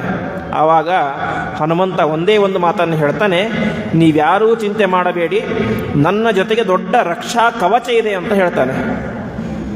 ಅಂಗದ ನೋಡ್ತಾನೆ, ಇವನು ನೋಡಿದರೆ ಒಂದು ಕೋತಿ, ಸಾಮಾನ್ಯ ಕೋತಿ, ಮೈಗೊಂದು ಬಟ್ಟೆ ಅಷ್ಟೇ, ಬಿಟ್ಟರೆ ಏನಿಲ್ಲ. ನೀನು ನೋಡಿ ದೊಡ್ಡ ಕವಚ ಇದೆ ಅಂತ ಹೇಳ್ತಿದ್ದೆ, ಏನು ಕವಚ ಇದೆ ನಿನ್ನ ಹತ್ರ ಅಂತ ಹೇಳ್ತಾನೆ. ಅದಕ್ಕೆ ಹನುಮಂತ ಹೇಳ್ತಾನೆ, ರಾಮನಾಮ ಎಂಬಂತಹ ದೊಡ್ಡ ಕವಚ ನನ್ನ ಮೈಯಲ್ಲಿ ನಿರಂತರ ಇದೆ, ಹಾಗಾಗಿ ನಾನು ಅನಾಯಾಸವಾಗಿ ಸೀತೆಯನ್ನು ಹುಡುಕಿಕೊಂಡು ಬರ್ತೇನೆ, ನೀವೇನೂ ಕೂಡ ಚಿಂತೆ ಮಾಡಬೇಡಿ ಅಂತ ಆ ಎಲ್ಲ ಕಪಿಗಳಿಗೂ ಕೂಡ ಯಾವ ಹನುಮಂತ ಅಭಯವನ್ನು ಕೊಡ್ತಾನೆ. ಇನ್ನೊಂದು ಮಾತನ್ನು ವಾಲ್ಮೀಕಿ ರಾಮಾಯಣದಲ್ಲಿ ಹೇಳ್ತಾನೆ, ಸರಿ ಲಂಕೆಗೆ ನೀನೇನು ಹೋದೆ, ಸಪೋಸ್ ಅಲ್ಲಿ ಸೀತೆ ಇರಲಿಲ್ಲ ಅದು ಏನು ಮಾಡ್ತೀಯಾ ಅಂತ. ಯಾಕೆಂದರೆ ಸಾಮಾನ್ಯವಾಗಿ ಕಳ್ಳರು ಕಳ್ಳತನ ಮಾಡಿದಂತಹ ವಸ್ತುವನ್ನು ಒಂದೇ ಕಡೆ ಇಡೋದಿಲ್ಲ, ಯಾವತ್ತು ಇವತ್ತು ಇನ್ನೊಬ್ಬ ವ್ಯಕ್ತಿ ಬರ್ತಾನೆ ಅಂತ ನಮಗೆ ಜಾಗ ಚೇಂಜ್ ಮಾಡ್ತಾ ಇರ್ತಾರೆ. ಹಾಗೆ ರಾವಣ ಮಹಾಪರಾಕ್ರಮಶಾಲಿ, ಎಲ್ಲಿ ಬೇಕಾದರೂ ಸೀತೆ ನಿಂತಿರಬಹುದು. ಹಾಗಾಗಿ ಒಂದು ವೇಳೆ ಜಾಗ ಚೇಂಜ್ ಮಾಡಿಬಿಟ್ರೆ ಏನು ಮಾಡ್ತೀಯ ಎಂಬುದಾಗಿ ಕೇಳ್ತಾನೆ ಅಂಗದ ಎಲ್ಲ. ಆವಾಗ ಅವನು ಹೇಳ್ತಾನೆ, ಅನೇನೈವ ಹಿ ವೇಗೇನ ಗಮಿಷ್ಯಾಮಿ ಸುರಾಲಯಂ ಅಂತ. ಇವತ್ತು ನೇರವಾಗಿ ಲಂಕಾಪಟ್ಟಣಕ್ಕೆ ಹೋಗ್ತೇನೆ, ಅಲ್ಲಿ ಒಂದು ಸೀತೆ ಕಾಣದೇ ಹೋದರೆ ಅದೇ ವೇಗದಿಂದಾಗಿ ಸ್ವರ್ಗಕ್ಕೆ ಹೋಗ್ತೇನೆ, ಸ್ವರ್ಗದಲ್ಲಿಯೂ ಸೀತೆ ಕಾಣದೇ ಹೋದರೆ ಆನಯಿಷ್ಯಾಮಿ ಲಂಕಾಂ ಸಮುತ್ಪಾಟ್ಯ ಸರಾವಣಂ ಅಂತ. ಭಾರಿ ಪರಾಕ್ರಮದ ಮಾತು. ಒಂದು ವೇಳೆ ಸೀತೆ ಎಲ್ಲ ಕಡೆ ಕಾಣದೇ ಹೋದರೆ ರಾವಣನಿಂದ ಕೂಡಿದಂತಹ ಇಡೀ ಲಂಕೆಯನ್ನು ಬೇರು ಸಮೇತ ಕಿತ್ತಿ ಈ ಒಂದು ಪಟ್ಟಣಕ್ಕೆ ತಂದು ಬಿಡ್ತೇನೆ, ದಕ್ಷಿಣಕ್ಕೆ ತರ್ತೇನೆ ಅಂತ ಹೇಳ್ತಾನೆ. ಎಂತಹ ಲಂಕೆ! ಬಂಗಾರದ ಅರಮನೆಯಿಂದ ಕೂಡಿದಂತಹ ದಿವ್ಯವಾದಂತಹ ಲಂಕೆ. ಆ ಲಂಕೆಯನ್ನೇ ಕಿತ್ತಿ, ಹೇಗೆ ನಾವು ಕಲ್ಲನ್ನು ಕಿತ್ತಿ ತರ್ತೀವಲ್ಲ ಮನೆಗೆ, ಹಾಗೆ ಕಲ್ಲನ್ನು ಕಿತ್ತಿದಷ್ಟು ಸುಲಭವಾಗಿ ಇಡೀ ಲಂಕೆಯನ್ನು ಆ ರಾವಣನನ್ನು ಕಿತ್ತಿ ರಾವಣ ಮುಂದೆ ತಂದಿಡ್ತೇನೆ, ನೀವೇನೂ ಚಿಂತೆ ಮಾಡಬೇಡಿ ಎಂಬುದಾಗಿ ಎಲ್ಲ ಕಪಿಗಳಿಗೂ ಕೂಡ ಅಭಯವನ್ನು ಕೊಟ್ಟು, ನೀವೇನೂ ಚಿಂತೆ ಮಾಡಬೇಡಿ, ನಾಳೆ ಬೆಳಗ್ಗೆ ನಾನು ಇಲ್ಲಿರ್ತೇನೆ ಅಂತ ಹೇಳ್ತಾನೆ. ಅಂದರೆ ಸುಂದರಕಾಂಡ ಆಗಿದಂಥ ಸಮಯ ಕೇವಲ 12 ಗಂಟೆ. ಸೂರ್ಯಾಸ್ತದಿಂದಾಗಿ ಸೂರ್ಯ ಏಳುವ ತನಕ, ಮರುದಿನ ಸೂರ್ಯ ಉದಯ ಆಗುವ ತನಕ ಸಮಯದಲ್ಲಿ ಆದಂತಹ ಘಟನೆ ಕೇವಲ 12 ಗಂಟೆ. ಇವತ್ತು ಸೂರ್ಯಾಸ್ತ ಸಮಯದಲ್ಲಿ ಹಾರಲಿಕ್ಕೆ ಶುರು ಮಾಡಿದ, ಮರುದಿನ ಸೂರ್ಯೋದಯ ಆಗೋದ್ರೊಳಗೆ ವಾಪಸ್ ಬಂದಾಗಿದೆ. 12 ಗಂಟೆಯಲ್ಲಿ ಇಷ್ಟು ಮಹಾ ಸಾಧನೆಯನ್ನು ಮಾಡಿದಂತಹ ಆ ವೀರ ಹನುಮಂತ ಹೀಗೆ ಆ ಅಂಗದ ಮುಂತಾದಂತಹ ಎಲ್ಲರಿಗೂ ಕೂಡ ಅಭಯವನ್ನು ಹೇಳ್ತಾನೆ. ಇದನ್ನೇ ದಾಸರಾಯರು ಹೇಳ್ತಾರೆ, ಅಂಗದ ಪ್ರಮುಖ ಲವಂಗರು ರಾಮನ ಅಂಗನೆಯನ್ನು ಹುಡುಕೆ ತಿಂಗಳು ಮೀರಲು ಕಂಗೆಡೆ ಕಪಿಗಳು ಜಂಗುಳಿ ಪಾಲಿಸಿದೆ ಅಂತ. ತಿಂಗಳು ಮೀರಲು ಒಂದು ತಿಂಗಳಾಗ್ಬಿಟ್ಟಿದೆ, ಕಪಿಗಳಿಗೆಲ್ಲ ಹೆದರಿಕೆ. ಆದರೆ ಅವನೇನು ಮಾಡಿದ, ಕಪಿಗಳ ಜಂಗುಳಿ ಪಾಲಿಸಿದೆ ಅಂತ ಆ ಕಪಿಗಳ ಸಮೂಹವನ್ನು ನೀನು ರಕ್ಷಣೆ ಮಾಡಿದೆ. ಯಾಕೆ? ಒಂದು ವೇಳೆ ಸೀತೆ ಸಿಕ್ಕಿದ್ದಿಲ್ಲ ಅಂತ ಹೇಳಿದ್ರೆ ಅವರನ್ನು ಖಂಡಿತವಾಗಿ ಸುಗ್ರೀವ ಸಂಹಾರ ಮಾಡ್ತಾನೇ ಇದ್ದ, ಅದು ನಿಶ್ಚಯ. ಆದರೆ ನೀನು ಸೀತೆಯನ್ನು ಹುಡುಕಿದೆ, ಹೀಗೆ ರಾಮನಿಗೂ ಸುಖವನ್ನು ಕೊಟ್ಟೆ, ಅಷ್ಟು ಮಾತ್ರ ಅಲ್ಲ, ಇಷ್ಟೆಲ್ಲ ಕಪಿಗಳ ಜೀವವನ್ನು ಉಳಿಸಿದೆ ಎಂಬುದಾಗಿ ಹೇಳ್ತಾರೆ. ಹೀಗೆ ಹನುಮಂತ ದೊಡ್ಡದಾದಂತಹ ದೇಹವನ್ನು ಪಡೆದ, ಮಹೇಂದ್ರ ಪರ್ವತದ ಶಿಖರಕ್ಕೆ ತುತ್ತ ತುದಿಗೆ ಬಂದು ನಿಂತು ತಾನು ವಿಶೇಷವಾಗಿ ಆ ರಾಮನ ಗುಣಗಳನ್ನು ಸ್ಮರಣೆ ಮಾಡ್ತಾನೆ. ರಾಮಾಯ ಶಾಶ್ವತ ಸುವಿಸ್ತೃತ ಷಡ್ಗುಣಾಯ ಎಂಬುದಾಗಿ ಎಲ್ಲ ಚಿಂತೆ ಮಾಡಿ, ಇಷ್ಟೆಲ್ಲ ಮಾಡಿ ಒಂದು ಮಾತನ್ನು ತೋರಿಸಿಕೊಡ್ತಾನೆ. ಏನಂದರೆ, ಜಗನ್ನಾಥದಾಸರು ಒಂದು ಮಾತನ್ನು ತಮ್ಮ ಹರಿಕಥಾಮೃತ ಸಾರದಲ್ಲಿ ಹೇಳ್ತಾರೆ, ವಾಸುದೇವನ ಗುಣಸಮುದ್ರದೊಳೀಸಬಲ್ಲವ ಭವಸಮುದ್ರವ ಆಯಾಸವಿಲ್ಲದೆ ದಾಟುವನು ಶೀಘ್ರದಲ್ಲಿ ಜಗದೊಳಗೆ ಅಂತ. ಅಂದರೆ ನಿರಂತರವಾಗಿ ಪರಮಾತ್ಮನ ಗುಣಸಾಗರದಲ್ಲಿ ಗುಣಗಳನ್ನು ಯಾರು ಚಿಂತನೆ ಮಾಡ್ತಾ ಇರ್ತಾರೋ ಅವರು ಈ ಭವಸಮುದ್ರವನ್ನು ನಿರಾತಂಕವಾಗಿ ದಾಟ್ತಾರೆ ಅಂತೆ. ಅದಕ್ಕೆ ಜ್ವಲಂತ ಉದಾಹರಣೆ ಅಂತ ಇದೆ ಹನುಮಂತ. ಆ ರೀತಿಯಾಗಿ ಪರಮಾತ್ಮನ ಗುಣಗಳನ್ನು ಚಿಂತನೆ ಮಾಡಿ ಅನಾಯಾಸವಾಗಿ ಕೇವಲ 12 ಗಂಟೆಯಲ್ಲಿ ಸಮುದ್ರವನ್ನು ದಾಟಿ ಅಲ್ಲಿ ಇದ್ದಂತಹ ಅನೇಕ ಜನ ರಾಕ್ಷಸರನ್ನು ಕೊಂದು ಇಡೀ ಲಂಕೆಗೆ ಬೆಂಕಿಯನ್ನು ಇಟ್ಟು ಸೀತೆಯ ದರ್ಶನವನ್ನು ಮಾಡಿ, ನೀನೇನು ಹೆದರಿಬೇಡ ತಾಯಿ, ರಾಮಚಂದ್ರ ಬರ್ತಾನೆ, ನೀನನ್ನು ಕರೆದುಕೊಂಡು ಹೋಗ್ತಾನೆ ಎಂಬುದಾಗಿ ಅಭಯವನ್ನು ಕೊಟ್ಟು, ಅಷ್ಟೇ ಅವಧಿಯಲ್ಲಿ ಆ ರಾವಣನಿಗೂ ಕೂಡ ಬಿಸಿಯನ್ನು ಮುಟ್ಟಿಸಿ ವಾಪಸ್ ಬಂದಂತಹ ಮಹಾಧೀರ ಹನುಮಂತ. ಇದರಿಂದೆಲ್ಲ ಹೇಗೆ ಸಾಧ್ಯ ಆಗಿದ್ದು? ನಿರಂತರವಾಗಿ ರಾಮದೇವರ ಗುಣಗಳನ್ನು ಚಿಂತನೆ ಮಾಡಿದ್ರಿಂದಾಗಿ ಈ ರೀತಿಯಾಗಿ ಅನಾಯಾಸವಾಗಿ ಹನುಮಂತ ಅಂದಾಡ್ತಾನೆ. ಹೀಗೆ ಹನುಮಂತ ದೈತ್ಯಾಕಾರವಾಗಿ ಬೆಳೆದು ನಿಲ್ತಾನೆ. ಬೆಳೆದು ಪರ್ವತದ ಶಿಖರಕ್ಕೆ ಹೋಗ್ತಾನೆ, ತುತ್ತ ತುದಿಗೆ ಹೋಗ್ತಾನೆ. ಒಂದು ಕ್ಷಣ ಇಡೀ ಪರ್ವತ ನಡುಗಿ ಹೋಗಿಬಿಡುತ್ತೆ ಅಂತೆ. ಯಾಕೆಂದರೆ ಈ ಹನುಮಂತನ ಶರೀರ ಯಾವ ರೀತಿ ಇತ್ತು ಅಂತ ಹೇಳಿದ್ರೆ, ಆ ಪರ್ವತ ಎಷ್ಟು ಉದ್ದ ಇತ್ತೋ ಅದಕ್ಕಿಂತ ಉದ್ದ ಹನುಮಂತನ ದೇಹ ಆಗಿಬಿಟ್ಟಿತ್ತಂತೆ. ಅಷ್ಟು ಭಾರವನ್ನು ಆ ಪರ್ವತ ನೋಡಿದ್ದೇ ಇಲ್ಲ ಯಾವತ್ತು. ಅಂತಹ ಹನುಮಂತ ಅದರ ಮೇಲೆ ನಿಂತ ಒಂದು ಕ್ಷಣ ಆ ಪರ್ವತವನ್ನು ಒತ್ತಿದ ಅಂತೆ. ಯಾಕೆಂದರೆ ನಾವು ಸಾಮಾನ್ಯವಾಗಿ ನೋಡ್ತೇವೆ, ರನ್ನಿಂಗ್ ರೇಸಲ್ಲೆಲ್ಲ ಆಗಬೇಕಾದ್ರೆ ಆ ಕೈಯನ್ನೆಲ್ಲ ಹೀಗೆ ಹಿಂದೆ ಇಟ್ಟು ಕಾಲನ್ನೇ ಮಡಚಿ ಇಟ್ಕೊಂಡಿರ್ತಾರೆ. ರೆಡಿ 1 2 3 ಅಂದ ತಕ್ಷಣ ಓಡ್ಲಿಕ್ಕೆ ಶುರು ಮಾಡಿಬಿಡ್ತಾರೆ.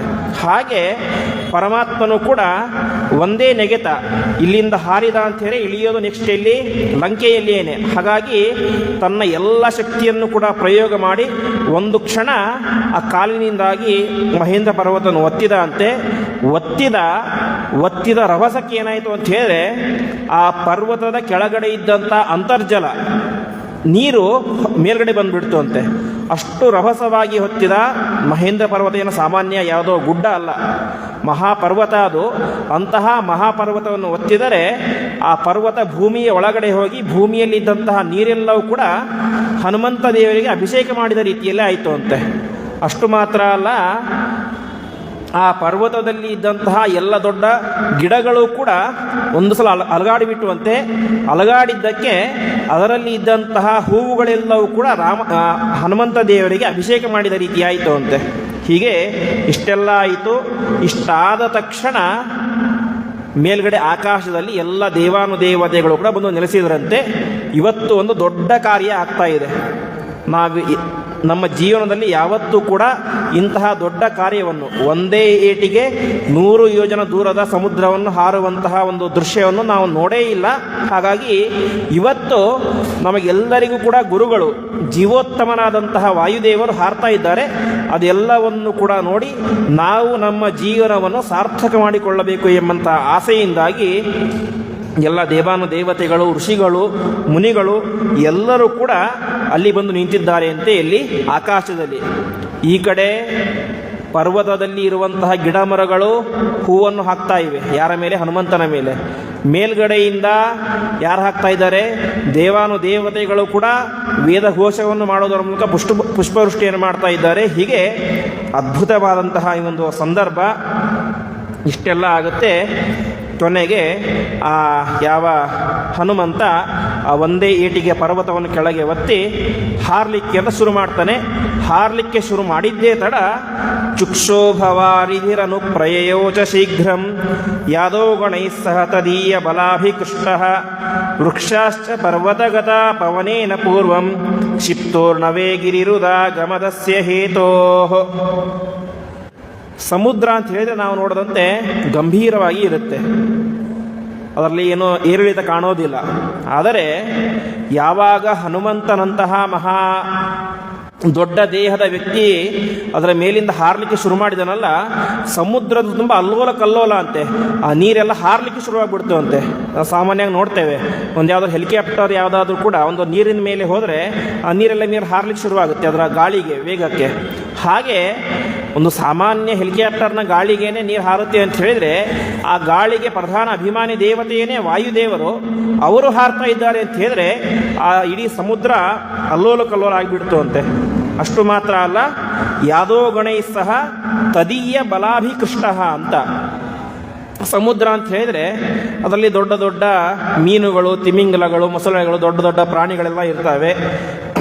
ಅವೆಲ್ಲವೂ ಕೂಡ ಈ ಹನುಮಂತನ ಜೊತೆಗೆ ಹೊರಟು ಹೋಯಿತು ಅಂತ, ಬರ್ತಾ ಇತ್ತು ಅಂತೆ. ಇದು ಹೇಗಿತ್ತು ಅಂತ ವಾಲ್ಮೀಕಿಗಳು ಹೇಳ್ತಾರೆ, ಪ್ರಸ್ಥಿತಂ ದೀರ್ಘಮದ್ವಾನಂ ಸ್ವಬಂಧುಮಿವ ಬಾಂಧವಾಹ ಅಂತ. ಅಂದರೆ ನಮ್ಮ ಮನೆಗೆ ಯಾರೋ ಒಬ್ಬರು ಬಂಧುಗಳು ಬಂದಿರ್ತಾರೆ.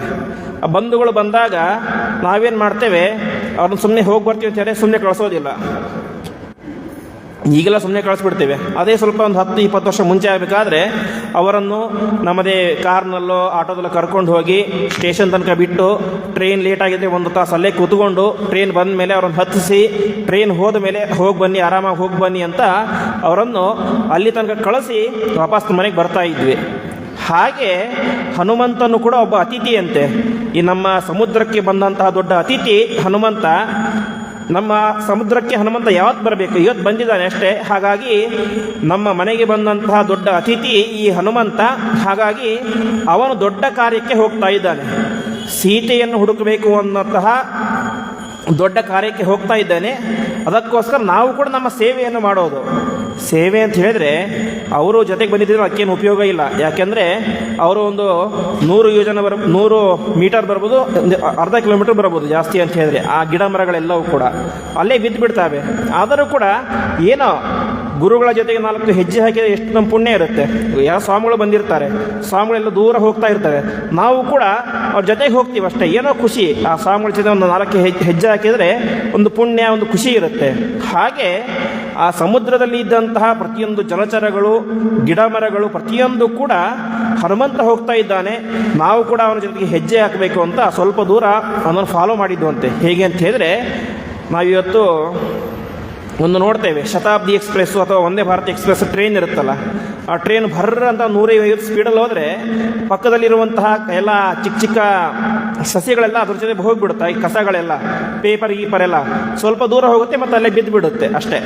ಹಾಗೆ ವಾಯುದೇವರು ಆ ವಾಯು ವೇಗದಲ್ಲಿ ಸಮುದ್ರವನ್ನು ದಾಟಬೇಕಾದ್ರೆ ಅಲ್ಲಿ ಇದ್ದಂತಹ ದೊಡ್ಡ ದೊಡ್ಡ ಗಿಡ ಮರಗಳೆಲ್ಲವೂ ಕೂಡ ಅವನ ಜೊತೆಗೆ ಹಿಂಬಾಲಿಸಿದುವಂತೆ. ಹೀಗೆ ಹಿಂಬಾಲಿಸಿ ಅನಂತರ ವಾಯುದೇವರು ತಮ್ಮ ದೀರ್ಘವಾದಂತಹ ಪ್ರಯಾಣ, ಒಂದು ಕ್ಷಣ ಆಕಾಶಕ್ಕೆ ಹಾರಿದರು, ಆಕಾಶದಲ್ಲಿ ನಿರಂತರವಾಗಿ ಸಾಗ್ತಾ ಇದ್ದಾರೆ. ಸ್ವಲ್ಪ ದೂರ ಹೋದರು, ಮುಂದೆ ನೋಡ್ತಾರೆ ಒಂದೇನೋ ಹಳದಿ ಬಣ್ಣದ ವಸ್ತು ಕಾಣಿಸ್ತಾ ಇದೆ ಅಂತೆ. ವಾಯುದೇವರು ಸ್ವಲ್ಪ ಮುಂದೆ ಹೋಗಿ ನೋಡ್ತಾರೆ, ಅದು ದೊಡ್ಡ ಪರ್ವತ. ಯಾವುದು ಅಂತ ಹೇಳಿದರೆ ಶಾಲಹ ಹರಸ್ಯ ಗಿರಿಪಕ್ಷ ವಿನಾಶಕಾಲೆ ಅಂತ ಮೈನಾಕ ಎಂಬಂತಹ ಪರ್ವತ ಅಂತೆ. ಆ ಮೈನಾಕ ಪರ್ವತ ಅದು ಸಮುದ್ರದ ಒಳಗಡೆ ಬಿದ್ದಿತ್ತು. ಯಾಕೆ ಬಿದ್ದಿತ್ತು ಅಂತ ಹೇಳಿದರೆ, ಹಿಂದೆ ಈ ಪರ್ವತಗಳಿಗೆಲ್ಲ ರೆಕ್ಕೆ ಇದ್ದುವಂತೆ. ರೆಕ್ಕೆ ಇದ್ದಿದ್ದಕ್ಕೆ ಅವ್ರಿಗೇನೋ ಒಂದು ಅವಕಾಶ ಅಂತ ಹೇಳಿದರೆ ಸಿಕ್ಕ ಕಡೆ ಹಾರೋದು. ಹಾರಿ ಸುಸ್ತಾಗಿಬಿಟ್ರೆ ಕೆಳಗೆ ನೋಡ್ತಾನೆ ಇದ್ದಿಲ್ಲ, ಬಂದು ಕೂತ್ಕೊಂಡ್ಬಿಡೋದು. ಕೂತ್ಕೊಂಡಿದ್ದಕ್ಕೆ ಕೆಲವೊಂದು ಸಲ ದೊಡ್ಡ ದೊಡ್ಡ ನಗರಗಳು, ಪಟ್ಟಣಗಳೇ ನಾಶವಾಗಿ ಹೋಗ್ಬಿಡ್ತಿತ್ತಂತೆ. ಯಾಕೆಂದರೆ ಸಾಮಾನ್ಯ ಯಾವುದೋ ಗುಡ್ಡ ಕೂತುವಂತಂದರೆ ಮನೆ ನಾಶ ಆಗ್ಬೋದು. ಈ ಹಿಮಾಲಯ, ಮೈನಾಕ ಪರ್ವತ ಎಲ್ಲ ದೊಡ್ಡ ದೊಡ್ಡ 100 ಯೋಜನೆ ವಿಸ್ತೀರ್ಣವಾದಂತಹ ಪರ್ವತಗಳು. ಅವುಗಳು ಹಾರಾಡಿ ಒಂದು ಪಟ್ಟಣದ ಮೇಲೆ ಕುಳಿತುಕೊಂಡು ಅಂತ ಹೇಳಿದ್ರೆ ಇಡೀ ಪಟ್ಟಣವೇ ಬೂದಿಯಾಗಿ ಹೋಗ್ಬಿಡ್ತಿತ್ತು, ಪುಡಿಯಾಗಿ ಹೋಗ್ಬಿಡ್ತಿತ್ತು. ಇಷ್ಟೆಲ್ಲ ತುಂಬ ಕಾಟ ಶುರುವಾಯಿತು ಜನರಿಗೆ. ಒಂದು ಪರ್ವತ ಬರೋದು, ಸುಸ್ತಾಯಿತು ಅಂತ ಕೂತ್ಕೊಂಡ್ಬಿಡೋದು, ಮನೆ ಫುಲ್ ಪುಡಿ ಆಗೋದು. ಕೊನೆಗೆ ಎಲ್ಲರೂ ಕೂಡ ಋಷಿಮುನಿಗಳ ಹತ್ತಿರ ಪ್ರಾರ್ಥನೆ ಮಾಡ್ತಾರೆ ಅಂತೆ. ಕೊನೆಗೆ ಋಷಿಗಳೆಲ್ಲರೂ ಕೂಡ ಸೇರಿಕೊಂಡು ದೇವತೆಗಳ ರಾಜನಾದಂತಹ ದೇವೇಂದ್ರನ ಹತ್ತಿರ ಹೋಗಿ ಪ್ರಾರ್ಥನೆಯನ್ನು ಮಾಡಿದಾಗ, ದೇವೇಂದ್ರ ತನ್ನ ವಜ್ರಾಯುಧದಿಂದಾಗಿ ಪ್ರತಿಯೊಂದು ಪರ್ವತಗಳ ರೆಕ್ಕೆಯನ್ನು ಕಟ್ ಮಾಡ್ತಾನೆ ಅಂತೆ. ಯಾಕೆಂದರೆ ನಿಮಗೆ ರೆಕ್ಕೆ ಕೊಟ್ಟಿದ್ದ್ಯಾಕೆ, ಏನೋ ಹಾರಾಡಲಿ ಅಂತ. ನೀವು ನೋಡಿದರೆ ಹಾರಾಡಿ ಜನರ ಜೀವನಕ್ಕೆ ತೊಂದರೆ ಕೊಡ್ತಾ ಇದ್ದೀರಾ, ಹಾಗಾಗಿ ಇದು ಸರಿಯಲ್ಲ ಅಂತ ಪ್ರತಿಯೊಂದು ಪರ್ವತಗಳ ರೆಕ್ಕೆಯನ್ನು ದೇವೇಂದ್ರ ಕಟ್ ಮಾಡ್ತಾ ಬರ್ತಾ ಇರ್ತಾನೆ. ಈ ವಿಚಾರ ಈ ಮೈನಾಕ ಪರ್ವತನಿಗೆ ಗೊತ್ತಾಗುತ್ತೆ. ಮೈನಾಕ ಅಂತ ಹೇಳಿದರೆ ಹಿಮಾಲಯನ ಮಗ, ಅಂದರೆ ರುದ್ರದೇವರ ಭಾವಮೈದುನ, ಪಾರ್ವತಿಯ ತಮ್ಮ. ಇವನೇನು ಮಾಡ್ತಾನೆ, ನೇರವಾಗಿ ವಾಯುದೇವರ ಹತ್ತಿರ ಹೋಗ್ತಾನೆ. ವಾಯುದೇವರ ಹತ್ತಿರ ಹೋಗಿ ಪ್ರಾರ್ಥನೆ ಮಾಡ್ತಾನೆ, ವಾಯುದೇವರು ದಯವಿಟ್ಟು ನೀವೇನು ಮಾಡ್ತೀರಿ ಗೊತ್ತಿಲ್ಲ, ನನಗೆ ರೆಕ್ಕೆ ಮಾತ್ರ ಉಳಿಸ್ಬೇಕು, ನೀವು ನಿಮ್ಮ ಜವಾಬ್ದಾರಿ ಅಂತ ಹೇಳ್ತಾನೆ ಅಂತ. ಆ ವಾಯುದೇವರು ಹೇಳ್ತಾರೆ, ನಾನು ರೆಕ್ಕೆ ಇಟ್ಕೊಂಡು ನೀ ಏನು ಮಾಡ್ತೀಯಾ ಅಂತ. ಯಾಕೆಂದರೆ ನಿನಗೆ ರೆಕ್ಕೆ ಇದೆ ಅಂತ ಗೊತ್ತಾದರೆ ಇವತ್ತಲ್ಲ ನಾಳೆ ಮತ್ತೆ ಇಂದ್ರದೇವರು ಬಂದು ಕಟ್ ಮಾಡೇ ಮಾಡ್ತಾನೆ, ನಿಶ್ಚಿತ ಅದು. ಹಾಗಾಗಿ ನೀನು ಒಂದು ದಿನ ಅಡ್ಕೊಳ್ಬೋದು, ಇನ್ನೊಂದು ದಿನ ಅಡ್ಕೊಳ್ಬೋದು, ಆದರೆ ಒಂದಲ್ಲ ಒಂದು ದಿನ ನಿನ್ನ ರೆಕ್ಕೆ ನಾಶ ಆಗೋದು ಖಂಡಿತ. ಹಾಗಾಗಿ ಯಾಕೆ ಸುಮ್ಮನೆ ಪ್ರಯತ್ನ ಮಾಡ್ತೀಯಾ? ಹೇಗಿದ್ದರೂ ನಿಂದೊಬ್ಬಂದೇ ಹೋಗ್ತಾ ಇಲ್ಲ, ಹೋಗೋದು ಎಲ್ಲ ಪರ್ವತಗಳ ರೆಕ್ಕೆ ಕೂಡ ಹೋಗ್ತಾ ಇದೆ, ಹಾಗಾಗಿ ಹೋಗಲಿ ಬಿಡು ಅಂತ ಹೇಳ್ತಾರೆ ಅಂತೆ. ಆವಾಗ ಮೈನಾಕ ಹೇಳ್ತಾನೆ, ಇಲ್ಲ ನೀವೇನು ಮಾಡ್ತೀರಿ ಗೊತ್ತಿಲ್ಲ, ಇಡೀ ಜಗತ್ತಿನಲ್ಲಿ ರೆಕ್ಕೆ ಇರುವಂತಹ ಏಕೈಕ ಪರ್ವತ ಅಂತ ಹೇಳಿದರೆ ಅದು ಈ ಮೈನಾಕ ಪರ್ವತ ಆಗಬೇಕು, ನೀವೇನು ಮಾಡ್ತೀರಿ ಗೊತ್ತಿಲ್ಲ, ಉಳಿಸ್ಬೇಕು ಅಂತ ಹೇಳ್ತಾರೆ ಅಂತೆ. ಆವಾಗ ವಾಯುದೇವರು ಆ ಮೈನಾಕ ಪರ್ವತವನ್ನು ಈ ಸಮುದ್ರ ಇತ್ತಲ್ಲ, ಆ ಸಮುದ್ರದ ಮಧ್ಯದಲ್ಲಿ ಹಾಕಿಬಿಟ್ಟಿರ್ತಾರೆ, ಇಂದ್ರನಿಗೆ ಗೊತ್ತಾಗದಂತೆ. ಸರಿ, ಇಂದ್ರ ಬರ್ತಾನೆ, ಎಲ್ಲ ಪರ್ವತಗಳ ರೆಕ್ಕೆಯನ್ನು ಕೂಡ ಕಟ್ ಮಾಡಿ ತನ್ನ ರಾಜ್ಯಕ್ಕೆ ಹೋಗಿಬಿಡ್ತಾನೆ, ಸ್ವರ್ಗಲೋಕಕ್ಕೆ.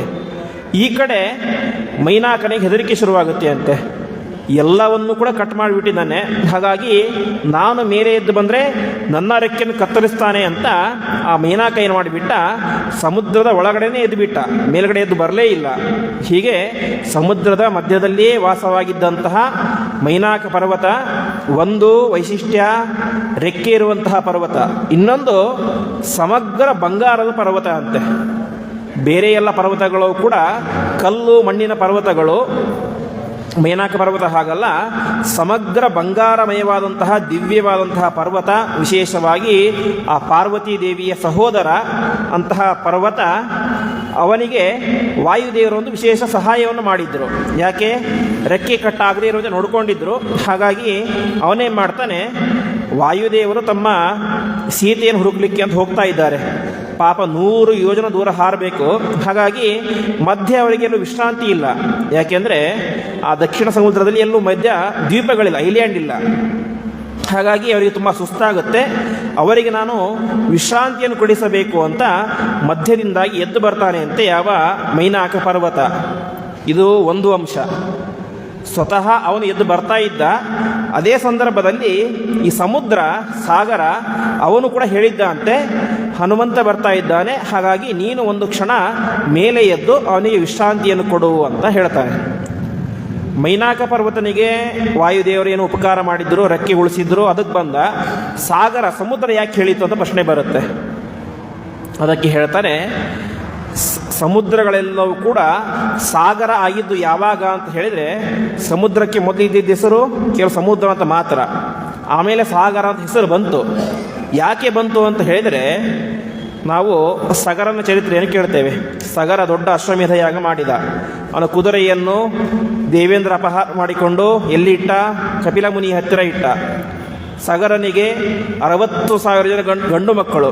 ಅವರು ಎಲ್ಲ ಕಡೆ ಹುಡುಕ್ತಾರೆ, ಎಲ್ಲೂ ಕೂಡ ಸಿಗೋದಿಲ್ಲ. ಕೊನೆಗೆ ಭೂಮಿಯನ್ನು ಅಗದು ಪಾತಾಳ ಲೋಕಕ್ಕೆ ಹೋಗ್ತಾರೆ, ಅಲ್ಲಿ ಕುದುರೆ ಸಿಗುತ್ತೆ, ಅಷ್ಟೆಲ್ಲ ಆಗುತ್ತೆ.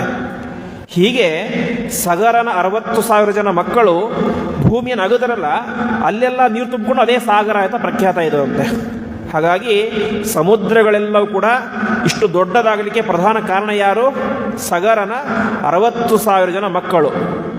ಪ್ರತಿಯೊಬ್ಬರು ಕೂಡ ಕೈಯಲ್ಲಿ ಗುದ್ದಲಿ ಪಿಕ್ಕಾಸಿ ಹಿಡ್ಕೊಂಡು ಭೂಮಿಯನ್ನು ಅಗದು ಇಷ್ಟು ದೊಡ್ಡದಾದಂತಹ ನೀರು ತುಂಬಲಿಕ್ಕೆ ಕಾರಣರಾದವರು ಸಾಗರರು. ಹಾಗಾಗಿ ತಾನು ಇವತ್ತು ಇಷ್ಟು ದೊಡ್ಡ ನೀರಿನ ಗರ್ಭ ಆಗಲಿಕ್ಕೆ ಕಾರಣ ಯಾರು? ಈ ಸಗರನ ಮಕ್ಕಳು. ಸಗರ ಯಾರು? ಸೂರ್ಯವಂಶದಲ್ಲಿ ಬಂದಂತಹ ಒಬ್ಬ ರಾಜ, ಅಂದರೆ ರಾಮನ ಪೂರ್ವಿಕ. ಇವತ್ತು ಅದೇ ಸಗರನ ವಂಶದಲ್ಲಿ ಬಂದಂತಹ ರಾಮಚಂದ್ರನ ಹೆಂಡತಿಯನ್ನು ಹುಡುಕ್ಲಿಕ್ಕೆ ಅಂತ ಇವನು ಹೋಗ್ತಾ ಇದ್ದಾನೆ. ಹಾಗಾಗಿ ನನಗೆ ಉಪಕಾರ ಮಾಡಿದವರು ಸಗರ ಮಹಾರಾಜನ ಮಕ್ಕಳು. ಇವತ್ತು ಅವನ ವಂಶದಲ್ಲಿ ಬಂದಂತಹ ರಾಮಚಂದ್ರನಿಗೆ ಕಷ್ಟ ಬಂದಿದೆ. ಹಾಗಾಗಿ ನಾನು ನನ್ನ ಪ್ರತ್ಯುಪಕಾರವನ್ನು ಮಾಡಬೇಕು ಅಂತ ತನಗೆದ್ದು ಬರಲಿಕ್ಕೆ ಆಗೋದಿಲ್ಲ. ಯಾಕೆ? ತಾನೊಬ್ಬ ನೀರು ಮೇಲೆದ್ದು ಬರಲಿಕ್ಕೆ ಆಗೋದಿಲ್ಲ. ಹಾಗಾಗಿ ತನ್ನಲ್ಲಿ ಏನೇ ಈ ಮೈನಾಕ ಪರ್ವತ ಇದ್ದಾನೆ, ಅದರಲ್ಲಿ ಒಳ್ಳೆ ಗಟ್ಟಿಮುಟ್ಟಾದಂತಹ ಬಂಗಾರದ ಪರ್ವತ, ಅವನನ್ನು ಕಳಿಸಬೇಕು ಅಂತ ಅವನೇನು ಮಾಡ್ತಾನೆ, ಆ ಪರ್ವತಕ್ಕೆ ಆಜ್ಞೆ ಮಾಡ್ತಾನೆ ಅಂತೆ. ಉತ್ತಿಷ್ಟ ಪರ್ವತ ಶ್ರೇಷ್ಠ ವಿಶ್ರಮಾರ್ಥಂ ಹನುಮತಃ ರಾಮದೇವಸ್ಯ ದೂತೋಯಂ ಮಾನನೀಯೋ ಹಿ ಮಾದೃಶೈಹಿ ಅಂತ. ನನಗೆ ಆ ರಾಮಚಂದ್ರನ ಪೂರ್ವಜರು ಸಗರನ ಮಕ್ಕಳು ತುಂಬ ಉಪಕಾರ ಮಾಡಿದ್ದಾರೆ. ಹಾಗಾಗಿ ನೀನು ಕೂಡ ಹನುಮಂತನಿಗೆ ಸ್ವಲ್ಪ ಉಪಕಾರ ಮಾಡು ಅಂತ ಮೇಲೆ ಎದ್ದು ಕಳಿಸ್ತಾನೆ. ಹೀಗೆ ಯಾವ ಮೈನಾಕ ಪರ್ವತ ಮೇಲೆ ಬರ್ತಾನೆ. ಮೇಲೆ ಬರಬೇಕಾದ್ರೆ ಕೇವಲ ಪರ್ವತದ ರೂಪದಿಂದ ಬಂದಿದ್ದಿಲ್ಲ ಅಂತೆ. ಕೆಳಗಡೆ ಎಲ್ಲ ಪರ್ವತದ ರೂಪ, ತುತ್ತ ಶಿಖರ ತುದಿಯಲ್ಲಿ ಮನುಷ್ಯ ರೂಪದಿಂದಾಗಿ ಸಾಕ್ಷಾತ್ ಮೈನಾಕ ಪರ್ವತ ಅಂದರೆ ಮೈನಾಕ ಅದರ ಅಭಿಮಾನಿ ದೇವತೆ ಮೇಲೆ ಬಂದು ನಿಂತಿದ್ದಾನೆ.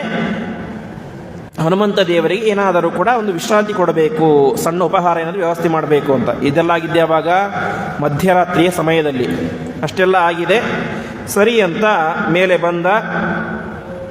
ಇವರಿಗೆ ಗೊತ್ತಾಗುತ್ತೆ, ಹನುಮಂತ ದೇವರಿಗೆ, ಇವನು ಯಾರೋ ಬೇರೆ ಅಲ್ಲ, ನಾನೇ ಹಿಂದೆ ರಕ್ಷಣೆ ಮಾಡಿದಂತಹ ಮೈನಾಕನೇ ಇವತ್ತು ನನಗೆ ಉಪಕಾರ ಮಾಡಬೇಕು ಅಂತ ಮೇಲೆ ಬಂದಿದ್ದಾನೆ ಅಂತ ಗೊತ್ತಾಗುತ್ತೆ.